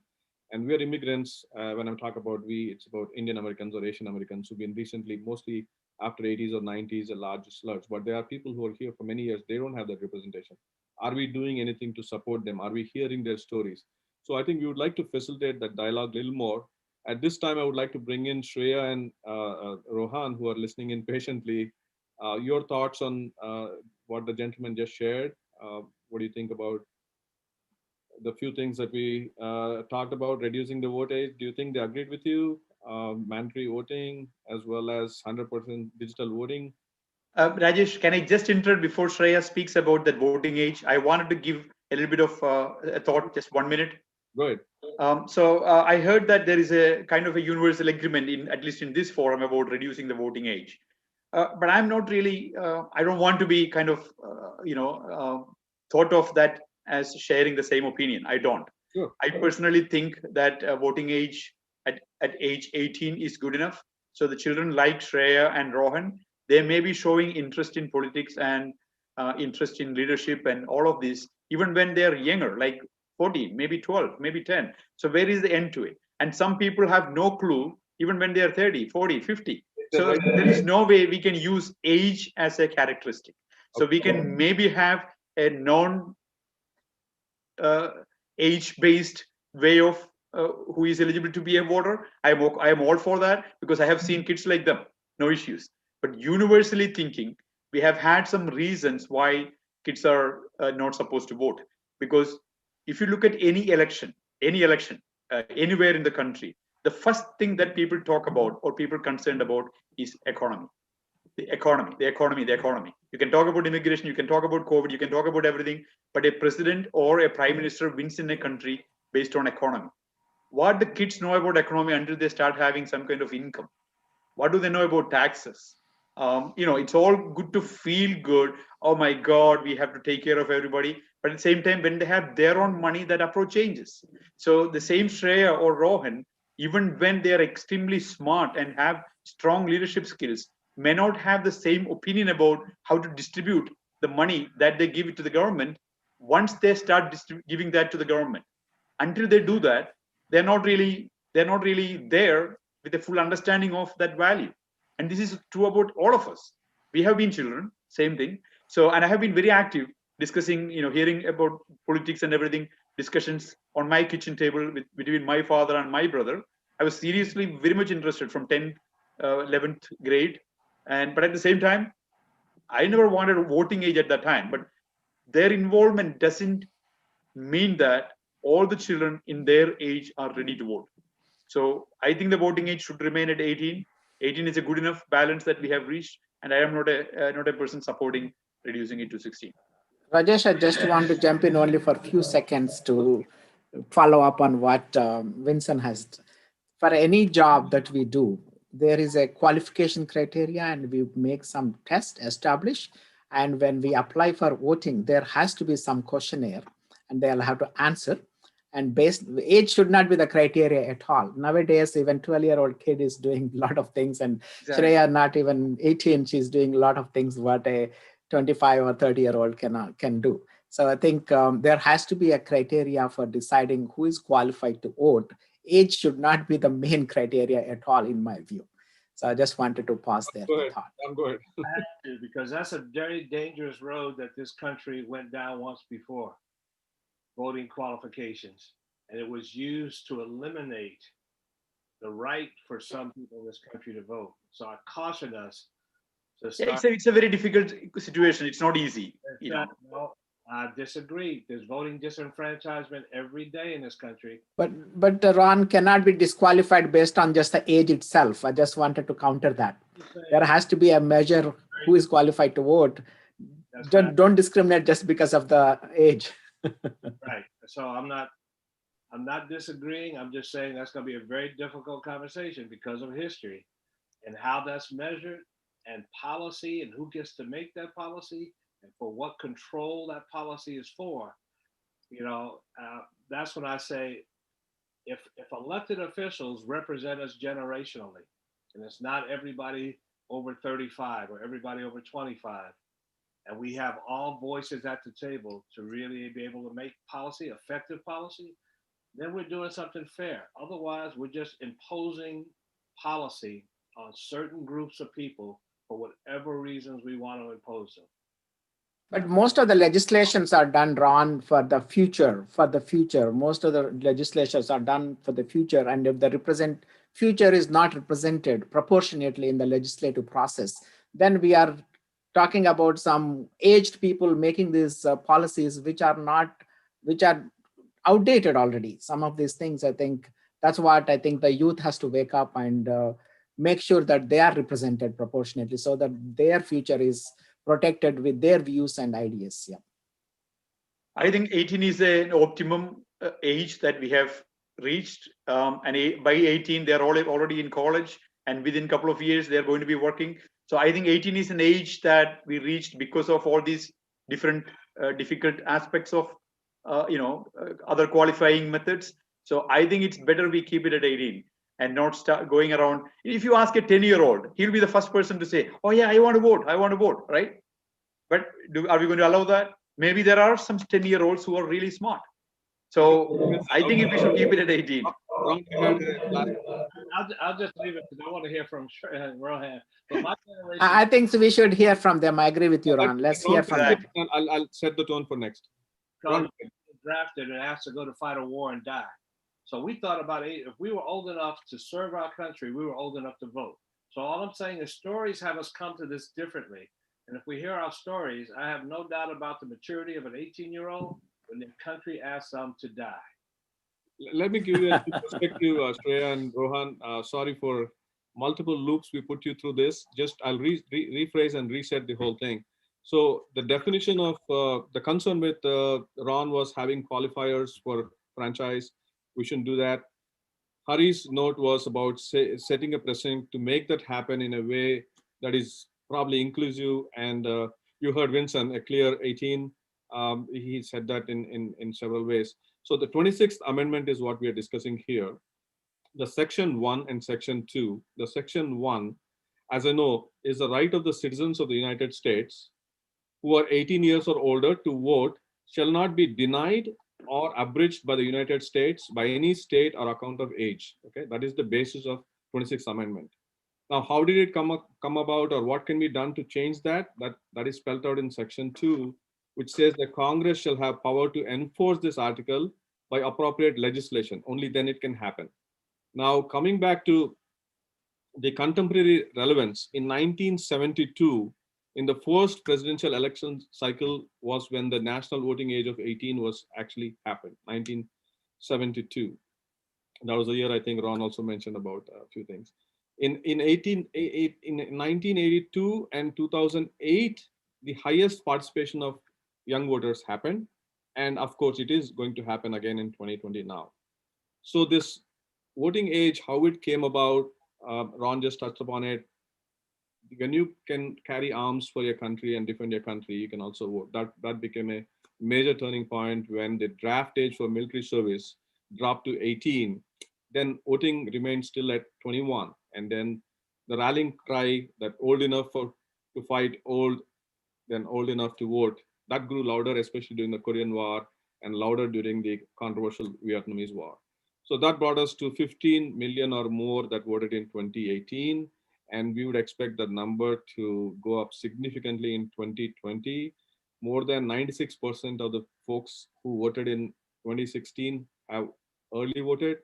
So this is going to be an all-time record with respect to voting, whether COVID has an effect, whether the contentious or the division between the left and the right with both candidates that happened, or with youth stepping up and several other folks being informed. I know a lot of families are voting because their kids are also forcing them to vote. So youth have a powerful role in this, is what all of us are saying. So Shreya and Rohan, if you have any thoughts, please feel free to share. So first off, I sort of disagree with where Mr. Vincent stands on sort of requiring making the minimum age 18. I think it should be 16. First off, no taxation without representation. At 16 years old, you're allowed to get taxed.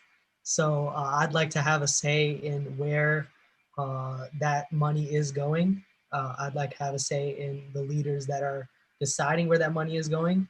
So that's sort of the big push on why I would like the age to be 16. Sort of 16-year-olds, they're high school students.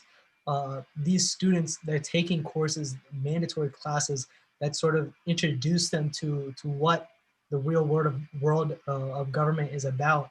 And in a lot of these cases, the teachers themselves, they're motivating the students. Like right now, I'm in a class called comparative government, and there some of my peers are 18 years old. The teachers are motivating the students to go and vote.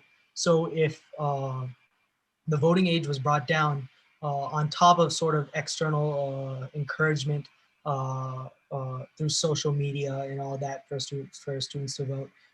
You're getting a more voter turnout because the teachers themselves are saying to their students to go vote. And I think teachers are a major influence on the students themselves.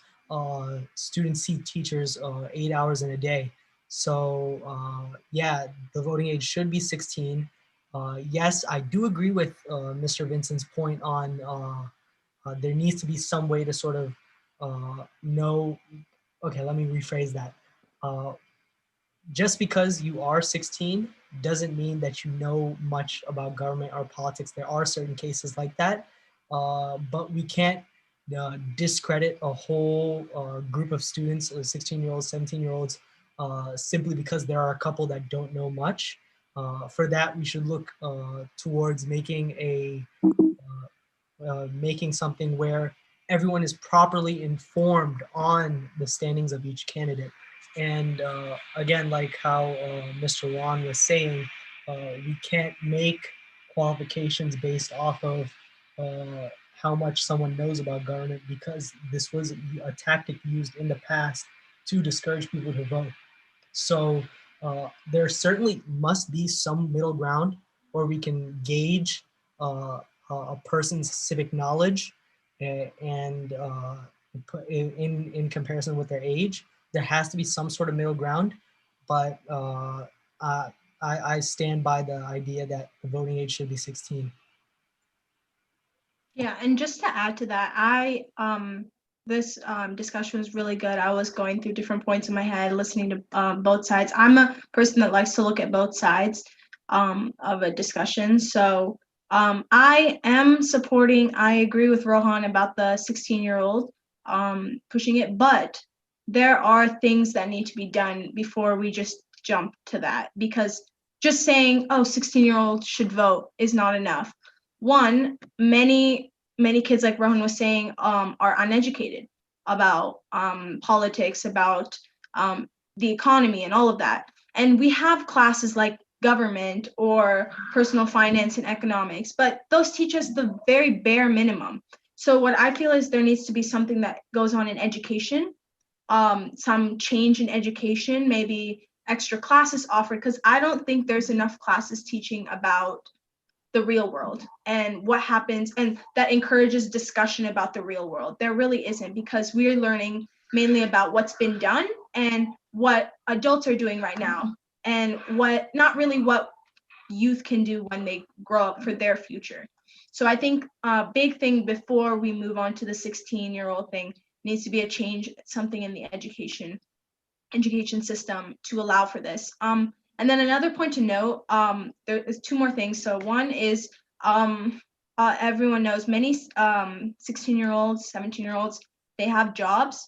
So they are getting, many of them, not all of them. So this is where the whole, looking at the whole scope, many of them do have jobs. So they are experiencing the corporate world in some cases.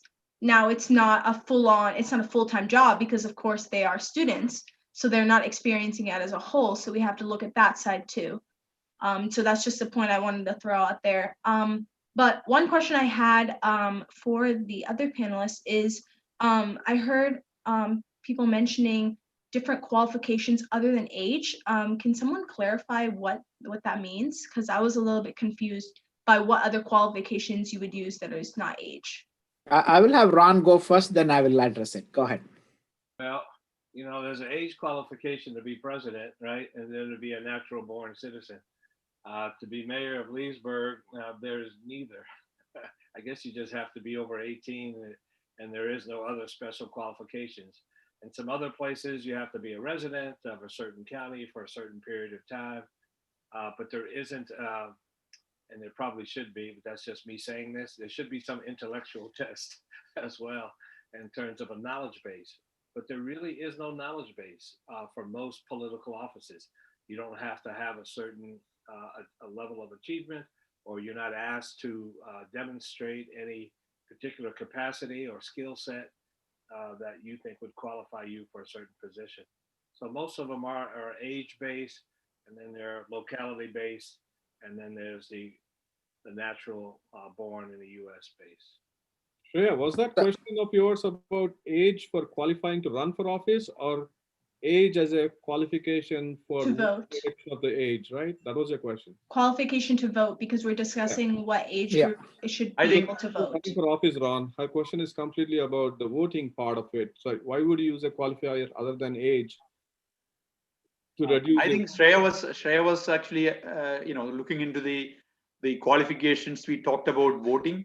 So if you look into the history of voting and democracy, when the whole thing started, the voting power was actually reserved for people like the elites, the aristocrats in the society, like who are educated, who are who have certain level of aristocracy with the families and they're standing in the society. And sex, definitely men were allowed to vote, women were not allowed to vote. So those were the qualifications that was in the past, which was very discriminatory in nature. Say, for example, you as a person, you're 24 years old, you can be doing exceedingly well in terms of your knowledge and everything about the political process, but at the same time, you don't belong to a certain family or a certain clan, you don't have the power to vote. So that is what the kind of the worst part of what we had in the past. So that's where Ron was saying, be careful when you're trading that kind of thought, because there are a lot of people who are not educated, not having that kind of big family names or whatever, but they know exactly what's going on. So we need them to have the power to vote. So if it goes into the extreme right wing thinking of, oh, you're not qualified to be whatever, then that is dangerous. You're getting into dangerous territory. That's So what actually Rajesh, I think. yeah, Rajesh, I'll bring one more important point here. second, wait. Basically, right now, let's look at what entails a person to vote. Rohan has been volunteering, and I did that for over 12 years. So when you are looking a qualification for the current voter, before we discuss about reducing the voter age, you have to be an United States citizen, right? Siri was on the show. She just became a turned citizen and she voted. You were 18, so that's the next qualification. At age 18 or older, you can vote. As on election day, you got to be 18. You can vote. The third one is you shouldn't be in state or federal prison. Now, there are exceptions being made in some states, and there is a big conversation about that. But if you are convicted and you are incarcerated, you have to get the Secretary of State's prior permission if you were to vote, and there's a process in how that vote will be counted. So the first two is U.S. citizen and 18 at the age of on the day of the voting. The third one is on exceptions. If you are on a parole, federal prison, all that is related to the state, they would make exceptions.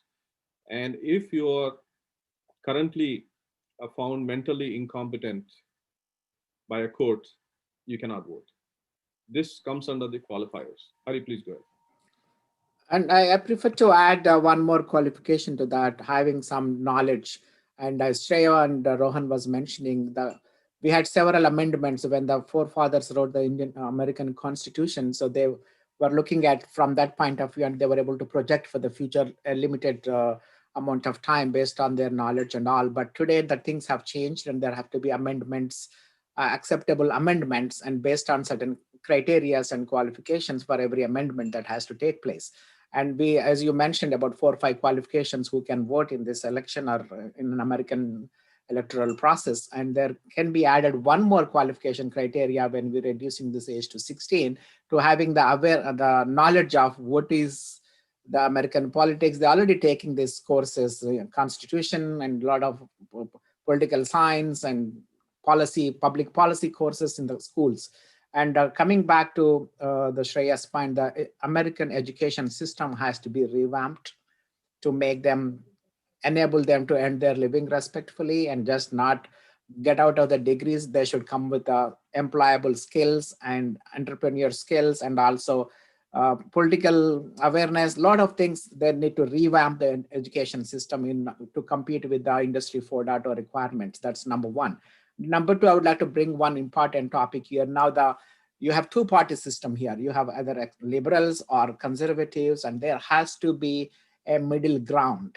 And that has to evolve. I think the next generation of the youth can bring that change. I'm looking for a third party which can truly represent the common ground that majority of the people in this country are. Let me open that subject and then have the discussion go around it with I your think permission, Ron would Raj. like to make his comments, and before he leaves, he's got another appointment. I would just like to say how important this election cycle is. 11 governors in race, 91 million people have already voted. By the time it's Tuesday, 100 million would have already voted, and there are a lot of things on the ballot. I was in Austin, Texas in 2000, and I was having an oil change talking to a Caucasian guy who was weighing in on the Tallahassee voter count. And he didn't care much. He said, my only reason for voting back then, I think 69 cents was a gallon of gas, and there was a proposal to have a light rail system. So the reason he went to the poll was to vote against it, not because of a presidential candidate, not because he liked or did not like Bush or Gore. So people have on the ballot a variety of issues. If you can look at a local ballot, not only the candidates, you have 5, 6 propositions on increasing a funding for a school or waiving all taxes for folks who serve. These are the things that people look at. And it could also be hot button issues like abortion and others that drives people to polls. And there are several other things we can talk about and unpack at a later time about redistricting. There are so many things. But Ron, I would like you to share your thoughts and what you would do if elected to win. Skill-based jobs, I think, is a crying need for everybody, especially the youth. Thank you for joining us today. Well, I really do appreciate this engaging conversation. I certainly want to have more because I think it's critically necessary. And Raj, you raised the right point, and I think everybody has raised some real valuable points. I mean, most of us in this country are moderates, right? We belong to a political party because we believe it represents some of our values, but not all of our values. You know, we say we live in diverse communities because not because we all wanted to live around the same people, but we enjoy going to school, working around, and living, you know, celebrating, sharing, vacationing. You know, we don't vacation in this country, we vacation internationally because there's things that we can learn and enjoy. So I think for me, that's the community that Leesburg needs to be. It's not the rich and the poor, it's not the black and the white, it's not the good and the bad. We've got law enforcement, we've got impacts on COVID-19, we're losing businesses, and at the same time, we're still growing and trying to look at what law enforcement really does mean. So and that's not one issue. It's not what I want to bring. It's how I engage people so other voices get to be heard, other people get to be leaders, other people get to be recognized for their skills. There are many nonprofits that we need to work with. There are communities of need, no doubt, but we've got to work together. And so my goal is to build bridges, no matter how difficult those bridges may be built. And if you don't allow me to build bridges, then I'll build a tunnel. But I'm going to find a way to make it happen. And at the end of the day, and I think Dr. Hari said it earlier, it's not my vision about what happens next. It's how I help this community come together to talk about the vision, what happens after me. I'm the door holder. I'm not the gatekeeper. And I may not live in that community 10 years from now, but I'm responsible for what that 10 years may look like. And so I want to bring in as many voices as we can, encourage people to vote, have all those voices, tackle tough questions about whether or not we lower the voting age or, you know, we pack the court or whatever it is. People have their passions, and we as elected officials have to be respectful enough to hear them, pay attention, and even when it's appropriate, champion those causes. So I thank you all so much for your time today, and I look forward to more engaging conversation. I do apologize. I have an election on Tuesday. Good luck with it, Ron. Wish you all the best, luck. Ron, and we are with you. Good luck. Namaste. Good luck. See you soon. All right. Hari, would you like to? We'll have Rohan and Shreya ask any questions if you still have to while Hari is here, and I can try as well. Yeah, we can do next 7 minutes, Raj. Yeah, let's get that wrapped up. Yeah. So before we jump there, I wanted to mention a couple of things. We have not talked about, this is, I think, the first political forum that I've participated nearly 2 hours without mentioning or getting into detail with our current president, Donald Trump, or the Republican Party, or Joe Biden, his challenger, the previous vice president and the Democratic nominee. Thoughts on the current election cycle, how the campaign was fought, things that could have been said, unsaid, avoided. Everybody wants a clean campaign. Fact checking doesn't seem to work. There's always a gray area. And if you can predict the winners, I would also invite you back to join on the election night. We'll try to keep an open forum with Hari and few others. Vincent, I'm sure, has a loaded calendar, but if you guys can tune in, we'll keep an online forum. And Shreya and Venkat, you can have a message to your volunteers where young people can hang out between, say, 7 and 8 o'clock or so. And then once the results start coming in, then we'll have some informed folks coming in to share thoughts. So feel free to talk about the current electoral cycle of winning the states, winning the nomination. 270 is the key number. And then we have all these other propositions and things that are on the ballot. Why people vote in a certain way. Who do you think is the winner? If you want to throw in a number and put a number to how much the victory margin would be. It's open forum for the next 5-10 minutes, and then we can conclude. So who would like to go first, Shreya or Rohan? I'll go ahead and start. So personally, I think that the coronavirus has been a big hit towards our current president's popularity among the people. It's sort of what's enticing to and motivating everyone to go and vote, and is what's sort of giving the opposition to Trump, giving Biden the upper hand in this election. I definitely think we cannot say anything until the votes are counted. I think that, I know a little bit about the numbers. I know that a lot of in-person voters are supporters of the Republican Party, and a lot more of the mail-in voters are supporters of the Democrats. And that's definitely going to cause a bit of clash because because of the huge prevalence of mail-in voting, the rush to count the votes and see who's winning.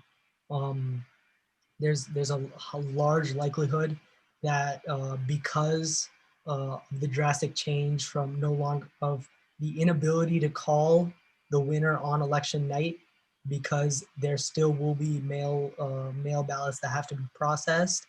I feel like there's a lot of room for things to go wrong, and there is a lot of room for things to go right.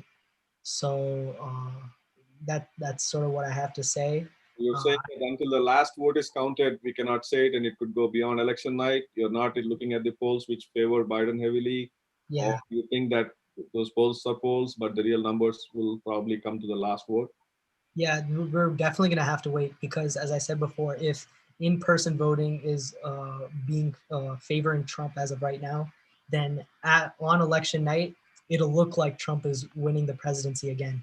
But then because of the fact that Biden has so much mail-in support and people are voting through mail, it's possible to see that as more ballots are counted after election night, we're going to see a huge shift and it's going to look like Biden will win the presidency. But I think the pre-poll advantages and favors Biden heavily, backed by numbers, because we don't know, the voting is secret, right? yeah, So no. a lot of Democrats, is that what you're saying? Well, what was that? Can you show? You're saying right now that on the election day you might see a lot of Trump and Republican supporters voting, versus right now the trend is Biden is ahead, but we don't know the count. But you're basing it on the turnout of more Democrats early, or what is the basis for you to say that of the early votes polled, majority are going to Biden? Go ahead, Shreya.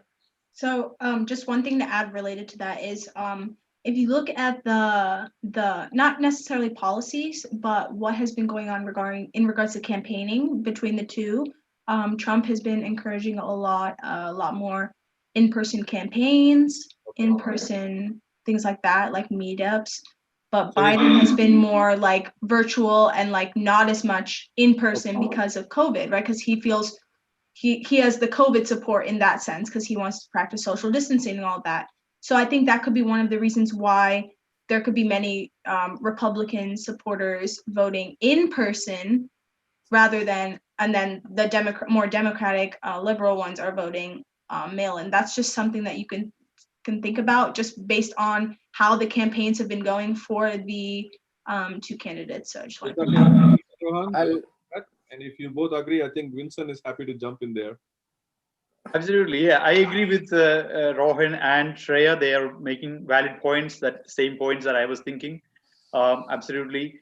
I would say one thing, being a Republican, watching Republican, hearing from Republicans, what I am hearing from other Republicans who voted for him in 2016, I don't know anyone who has moved away from him.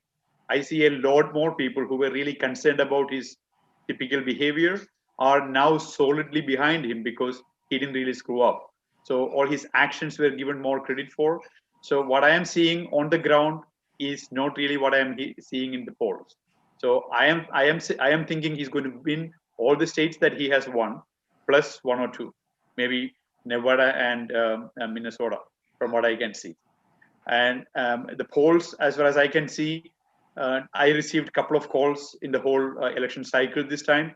The way they ask questions, if you're not really a passionate a Trumpian supporter, you're not going to say that I'm supporting Trump. That's the way they phrase the question. So in the elections, who you're supporting. First of all, people get scared when you hear that question right away. Where this is coming from. Is it BLM, Antifa, whatever? There is no fear for people about the KKK or whatever. There is a lot of fear for people about the left-leaning violent groups like Antifa and BLM. So definitely people are not going to give their fair answer or clear answer. They're going to qualify that just to make sure that their safety. I had a Biden sticker on my car, and a very hardcore Republican in Fairfax County advised me not to have it. He said, you're going everywhere. You don't know if somebody get your car into trouble. You had to go behind all that. So what's the point? Not Biden sign, I'm sorry, Trump sign. So I removed the Trump sign from my car. I have the other candidates, but I removed the Trump sign. So that's the way people are, thinking about this. So I don't believe polls because of that. So Vincent, So, you're saying three things. I'll bring Hari in. So one, you're saying Shreya and Ron were on the money when it comes to early trends, and that Trump has advocated their uh, folks mostly to vote on the day because he doesn't believe that online battle and all that could get hijacked. The second part was you saying that loyalists are the ones that are sticking to Trump. So loyalists in the party are going to help him, and they're more believers because of those loyalists. And if you're a loyalist, then that's the card that really working for Trump, right? One additional point. If you look at African Americans, last time Trump got only 8%. And now this time people are calling it's almost 24%.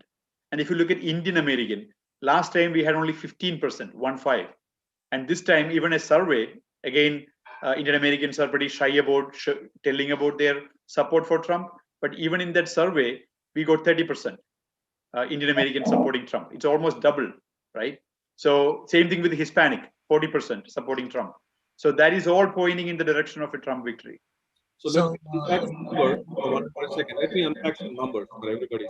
So in 2016, when you look at the largest electoral blocks of voting that Vincent just mentioned, in the African American women for 2016, Hillary was the contest was the candidate. The turnout was greater than 94%, rumored to be around 98. This was the same kind of number we saw in Obama's time in 2012 and 28. Now the African male is about 89% in 2016. It was 91 during Obama's time. So having Kamala Harris there wouldn't make much change because they're at all-time high. Those numbers, you can probably beat it by 1 or 2%. That doesn't make a difference. So the African American vote is a given for the past 4 election cycles, especially since 2008. They have a consistent 90 or more number together, and close to 90 for the male members of the African American community and over 95 for the African women. Coming to the Asians, near 72 percentile vote Democratic. So that number, it can't really be spiked unless if you have an Asian American candidate, which Kamala could have been, but she's not. And we know Vice President Pence is not. So that remains around the same number. It cannot be played with because you don't have an Asian candidate. You're not catering to them. You're not talking to them. The third one is the Latino community. They're about 66% who voted in 2016 and similar numbers in the previous election cycles. That number could have gone higher if there would have been a Hispanic vice president on either ticket. Now, they would make the difference going forward with increasing percentage of Latino voters getting franchised, as well as they are in those counties and states where the swing vote happens. Majority of them are. So the Hispanic vote is for the taking. I did not see either party going overboard to get a big tick in that number. So I don't think that number would change significantly because of the vice president candidate or other ways. Now, if these numbers that are traditional aren't changing, but we are talking about these trends happening, they are due to some phenomena like BLM and others, right? So, Hari, if you can weigh in your thoughts on Yes. playing up the numbers and how this is going to make a difference on election day and before. So definitely, I think you stole some of the things that I wanted to share the numbers. Thank you so much for saving the time for me. And I did a lot of research on that with the inputs you gave me before. So now coming back to this particular election, I would like to state very clearly, the Trump base has consolidated more than 2016. Whatever people Trump supported, plus some more people rallying behind Trump in this particular election, that is a very strong base, and they're not going to waver. And only about the people who are undecided about any candidate, about 4 to 5% of the people, both sides it's shifting, that will neutralize, maybe more favorable to Biden in that particular shift, the people who are undecided because of the pure fact Rohan mentioned about how Trump handled the COVID crisis. That's a fact. And then coming back to the who is going to win this election, I think the Generation Z, who is the newer voters in this particular election, whichever side they're going to shift, that is about 15 million of those people who are in the Generation Z, and about 10% of the total uh, people who are going to vote in this election approximately. So there are about 15 million people are qualified to vote in that particular age group. And even about, maybe I'm expecting about 60 to 70% of those people will go to the polls this time. And those people, whichever side they're going to swing, and majority of them possibly because of the Black Lives Matter and some other gender issues and climate change Climate issues. change. Yeah, climate change issues, and now education is being affected, employment is being affected. Whichever president they think going to make a difference in their lives in this particular racial issues, gender issues, and economy issues, employment issues, and also their education. One third of them are graduating with a lot of student loans, and that is another burden they have. If they don't find the employment, they cannot feed themselves and they cannot pay those loans. I think these are the factors it's going to decide, influencing the Generation Z, and whichever side they're going to vote, they're going to make the presidency. That's my prediction. I think the message here is, people, you cannot be a spectator and expect the things to change. And I want all the people on the Generation Z side make a conscious decision about what is going to decide your future, and who is going to be the right president. And I wish there is a third party candidate here, but not credible enough, like Ross Perot did in There are two of long them. time ago. But I think, Raj, we need to conduct another session after this election about what is the third party stand going to be. And that may be the need of the hour for the future of this country. So with this, I would request every Generation Z and millennials to go out and vote, if not already, and make a difference in this election, because it's going to decide your future. Thank you. Hari, so we do have 4 candidates for the presidential poll. 2 others are not being talked about. They're on the ballot. So there is not enough momentum, but there are candidates. Now, you said 2 things there. I want to unmask. One, that 15 million or more voters of Gen Z would make the difference, and that their issues are mostly on LGBT, BLM, climate change. Looks like if we think that what Hari said about those numbers making the impact in this election, and if these are their issues, my thoughts are they're probably all Democratic leaning. Would you agree, Shreya and Rohan? Yeah, most likely. So And also, Trump, being very smart, is focusing on only on the swing states, and he's emphasizing and reaching out to those people to energize those people. I think probably that can also make a difference. But the Generation Z is going to be definitely the swinging population which is going to decide who's going to be the next president. So Vincent, I'll Rajesh, just like Hari said, I agree that Generation Z is important, but this Generation C's voting is not going to be reliably Democrat, like Rohan and Shreya are thinking, because you guys live in the area where it is mostly Democrat states, like in Maryland, Virginia. But if you go to Iowa and places like that, the Generation C is also going to have the same type of a politics in their minds, even though their percentage will be overwhelmingly Democrat, but still it will be much lesser than compared to here. There's one more thing to consider, Raj, here, other than the presidency, the Senate and Congress. And that's going to make a difference. If whoever is the president, if they do not have the majority in any of those houses, they will not be doing what Obama was not able to deliver a lot of things because we did not have the enough majority in those two houses.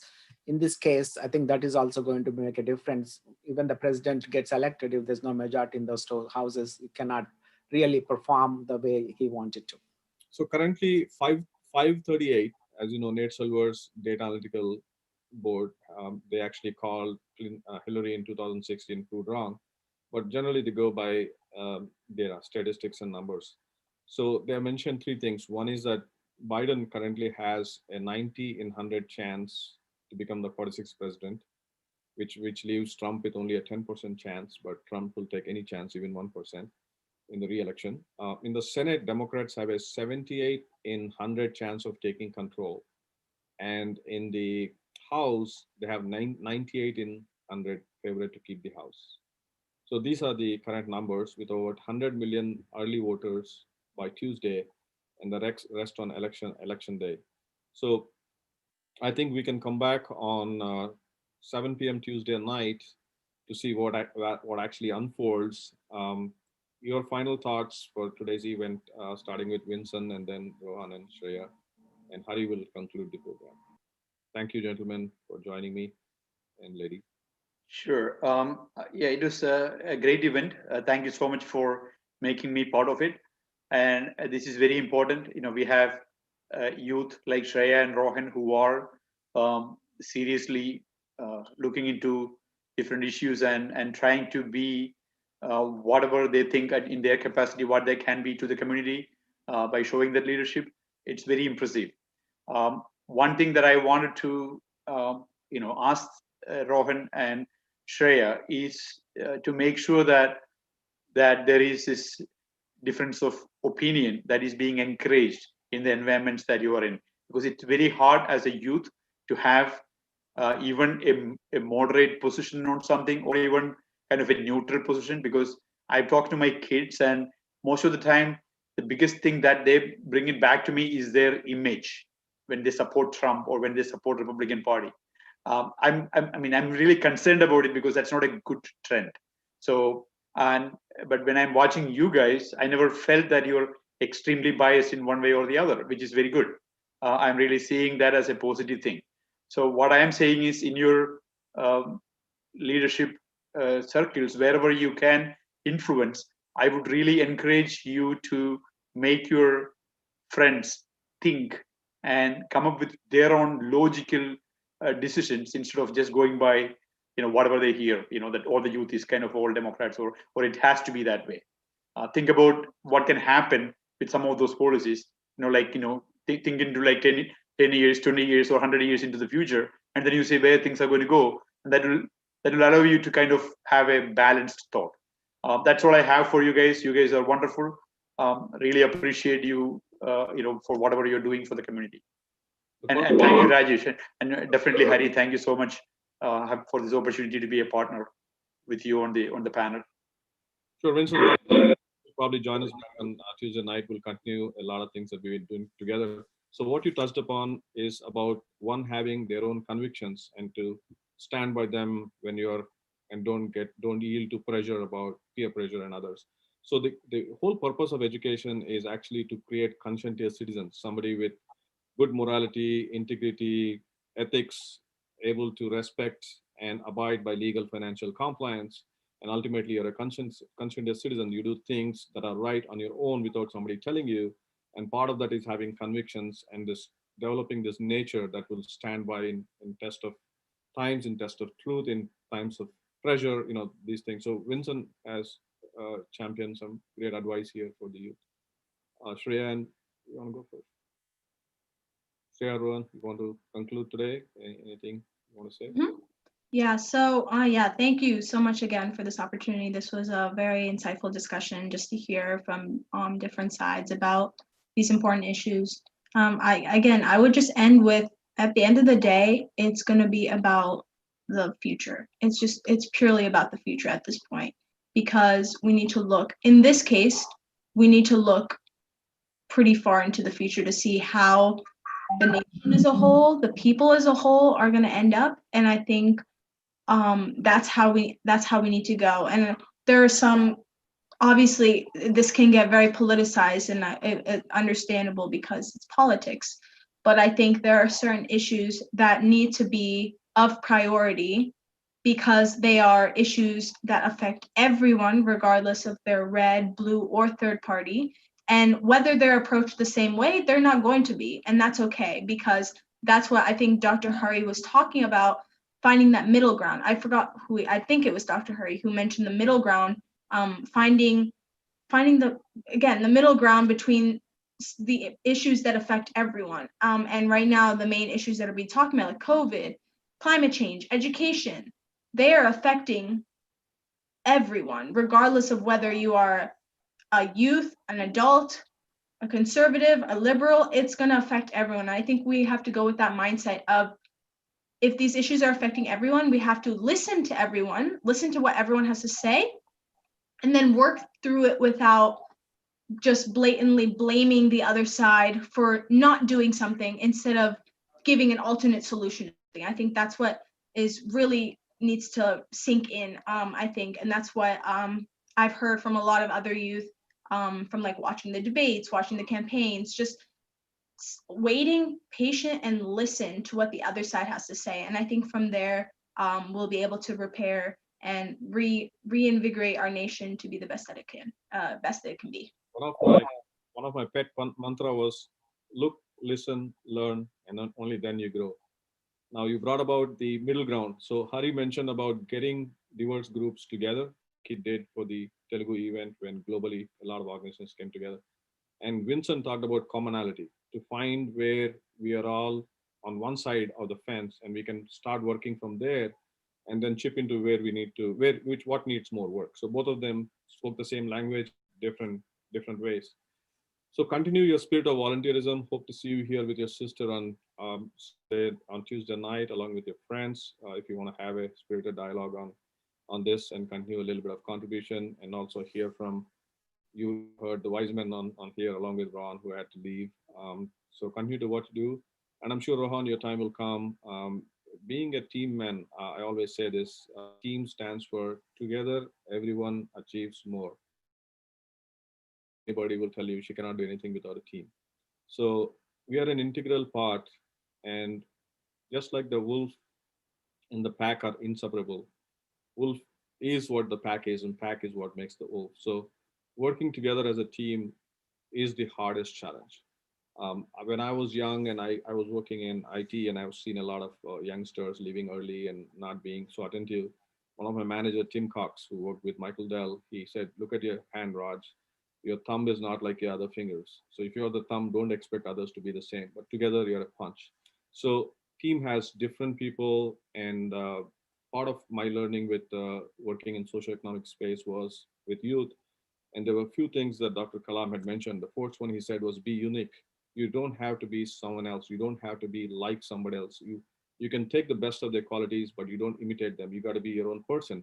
That's when you grow and compete with yourself and become a better person. And the second thing he said was to work with integrity and to succeed with integrity. So integrity is the whole composite of what Vincent earlier mentioned about having convictions and sticking to your guns. This is with respect to your pressures. When you're a conscientious citizen doing the right thing, they automatically fall in place. And he talked about what I can do for others in the sense of the giving to the nation versus what I can take from others or from the nation. And he said several things more, but that just drives to the point of what you guys already are doing. And a lot of times when I do get profiles, I tend to look up a few things and say, well, But in Shreya's and Nesfera's, in your case, Rohan, you guys are bang on the money, something that we guys have been doing and imploring others to do. You're already there. So continue to do what you do. If there is an empty room and you put a table and a flower vase and flowers, folks are going to comment on it. They're going to say, why pink flowers? Why white flowers? Why not small flowers? Why plastic flowers? Why not real flowers? But there was nothing and you built it. So criticism is part of public life. If you get out in rain, you get wet. So like a duck, the water should be off your back. Take quality criticism. When folks tell me, Raj, you need to do this, you need to do that, my answer is join me. And join me and work with me for 6 months. I'll take your advice, because it's easy for me to come and say, look at any house and say they need a paint, they need a website, they need whatever. But being part of it and contributing to it, what I can bring to the table, how I can help. If that contribution is not there, you don't need the person to be a strategist or visionary, which brings about what Shreya just said, that somebody who can look in 10 years, 20 years, 30 years from now, those are visionaries. Now, some of the stuff that we have done 20 years later, if you're still talking about it, those are visionary leadership things that you've done. But they stand the test of time, whether it is voting age, whether these some things have stand test of time. So you do have a lot. The only thing I would leave with is the difference between ordinary and extraordinary is that little extra. As long as you do that little extra, doing the small little things, the big things take care of themselves. Those are the things you got to pay attention. And when those little extras you ignore, that's when the big things collapse. A little compromise on integrity, a little compromise on the quality or the way you want things to be, and that chips away, and that's what a decay happens. So the giant sequoia trees in California can be brought down through bulldozers and a lot of mechanical aspects, but also, it can be brought down simply. You can just put down a few termites into it. It eats away from inside and the whole tree is gone. So these termites are called beachheads of doubts. Don't let them play in you. Talk to mentors like Hari and Vincent and others. Find out what is. Google is not the end all, but it's a beginning. So trust but verify all the things that you do. You guys are doing extremely well, and any which way we can help you and support you, would be glad to do that. Love to have you back to talk about Nest for Us and what you guys are doing as a special program. Also for the election, look at your friends and others who want to participate at 7 p.m. So Rohan, your thoughts, and then we'll have Hari conclude it. So I want to take a moment to thank everyone for inviting me today. Sure. I really enjoyed listening to what everyone had to say. All I have to say is I want to bounce off of what Mr. Vincent and Treya was saying. It's important that we have a difference in opinion. What I like to think is, though I may not agree with you, I will fight for your right to have an opinion. And it's important, especially in government, that people are open to accept a difference in opinion. So yeah, I just want to say to anyone watching, go vote. Your vote matters. It's as simple as that. Take the time out of your day to go to your local voting precinct and drop your ballot in. You summarize the show for us. Also, I would like to say a special thanks to PILUPU TV. Venu Nakshatram, good friend of mine. He's been in the space of advocacy. He's actually championed quite a few causes. He's also an author, hard thinker, and hopefully he'll be here on 7 p.m. on that day. Earlier, we had done a show on suicide prevention, which got about 100,000 viewers. So this video will stay on the Nakshatram PILUPU TV platform, and he would broadcast it and host it. So we'll give you the link later so others can watch it as well. So your message is pretty important and well taken. Harigari, you can conclude on behalf of all of us. Definitely, Rajesh. It's a wonderful show. I would like to very impressed with the two youngsters here, Shreya and Rohan, and their thoughts and inclusiveness and all those things are really inspiring to many. And good to see Vincent and also Siri and Ron, whom I met recently. I think this is a diversified group, but at the same time, we respect each other's opinions and we are working together for a common agenda to make it better for the future generations of this country.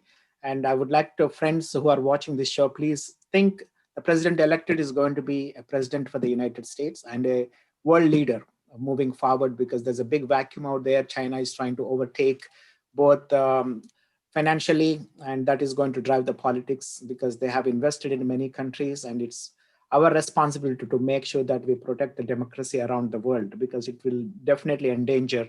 And this president who is going to be in the seat for the next 4 years has to have the guts to fight against all these adversities as well as in this geopolitical arena. That is very important. And make sure that you check some facts about who is going to be the right person to lead this for next 4 years, what they have. Do not go back and say what they have done in the past. It is you'll be aware of what they have done, but think future, what they're going to do for the future of this country and also to this world, because we are still the world leaders and every country is looking for our leadership in terms of healthcare or education or economy, environment, and all these things. I think that matters a lot. Look at who is going to be the right person as a president to represent the country. And after these elections, the party thing gets wiped out and president is going to be the president. There's an executive branch, there's a legislative branch, and also there is judiciary branch. And this president is going to appoint, even many of them are already appointed, but even at other local areas, there will be appointments at the federal judges. So this president is going to make a difference that will have an enormous amount of impact on the judgments that are going to come out as well. So that the next thing is on the Senate and congressional elections also. Again, even they are getting elected on a party ticket, but after they get elected, they're going to represent the entire community of that particular legislative district, whether it's a congressional district or a state level Senate representation. So this is very important for you to consider who is the right leader for you, and it's going to decide your future and your next future. Also, some of the legislations they're going to make will have a long lasting impact until and unless you wake up and make a right choice for your leadership. And also, I would like to encourage all of you to take this as a lesson that what you can bring to the table, your ideas, your thoughts through petitioning or empowering yourself to run for an elected office at every level. I think that is a bit the right thing to do for you, because based on the age limit, and then the youngest one contesting in some New Jersey school board is very, very young person. So I think you should consider running for offices in your respective local bodies as well as state and federal level if you are qualified to. Then another thing I would like to I'm repeating again, don't be a spectator and expect things to change. And you need to take active role in everything you do, and including the politics, and be aware of what is happening around you and be conscious. And not only you exercising your vote, but others also go to the polls and exercise the right to vote. This is going to be a historic event because it's going to be the highest number of voter turnout in the history of United States. You will get all those numbers post-election, but this is, mark my thought, this is going to be the highest number of voter turnout, and it's going to swing. And especially, again, repeating, the Generation Z is going to swing this election either way. And you make a choice based on who is going to define a bright future for you and your children. That's what I would like to conclude with. Again, I would like to thank PILUPU TV for giving this opportunity to host this event, and Lead America Foundation for hosting this event, and look forward to working with you. Especially the next generation is where I would like to invest my time and some treasure in transforming those young minds into leaders who can transform this world for a better place to live. Thank you so much. Thank you, Hari, for joining us. So two things. One is representation. I think we need better representation of Asian Americans, especially Indian Americans, in various forms of government, whether it's elected offices or working in the administration and policy. I think increasing number of youngsters are looking at it as a career choice away from the STEM and other academics that gets you into being doctors, engineers, and scientists. That's a welcome initiative. But either way, win or loss, the community cannot lose. So one of the local candidate, when he ran, we were at someone's house at 7 p.m. in the night when the count started, and one of the guy was furious that one of our own community member is supporting someone else. And then I told him, now what happens when our candidate lose and the other guy wins, and we have this candidate supporting him? So if the community needs any help, he's there. And about 6 community leaders were there and who took note of what I said, and the body language changed completely because they see the truth about us quoting both sides of the aisle because the community can't lose. So there could be somebody who takes a hardline position with one party, there could be others, but in that conversation once the election fades away, like Hari said, we have to set the tone for how the community can gain, how the community can win, and how we can participate. So thank you for participating today. Uh, Rohan, you represented in Lead America. We call the lead for leadership, education, advocacy, and diversity. You got regional diversity by bringing in Maryland here. So Maryland, DMV, Vincent and me from here, and of course Hari is in New Jersey. He's a big part of what we do together. So thank you all. Vincent, you want to say any final zinger punchline? No, thank you so much for having me, Hari. And this is really wonderful opportunity.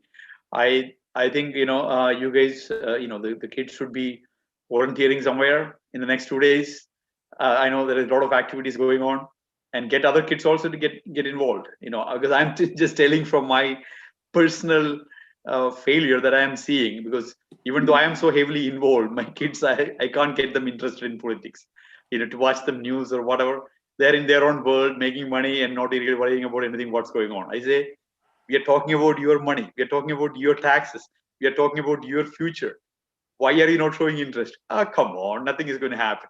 I understand that spirit, when you're in your 20s, but at the same time, since you both are in a position to provide leadership, I'm encouraging you to kind of really reach out to these youth and tell them, this is important. Please listen. Let us pay attention. And you guys are doing it already. Thank you so much.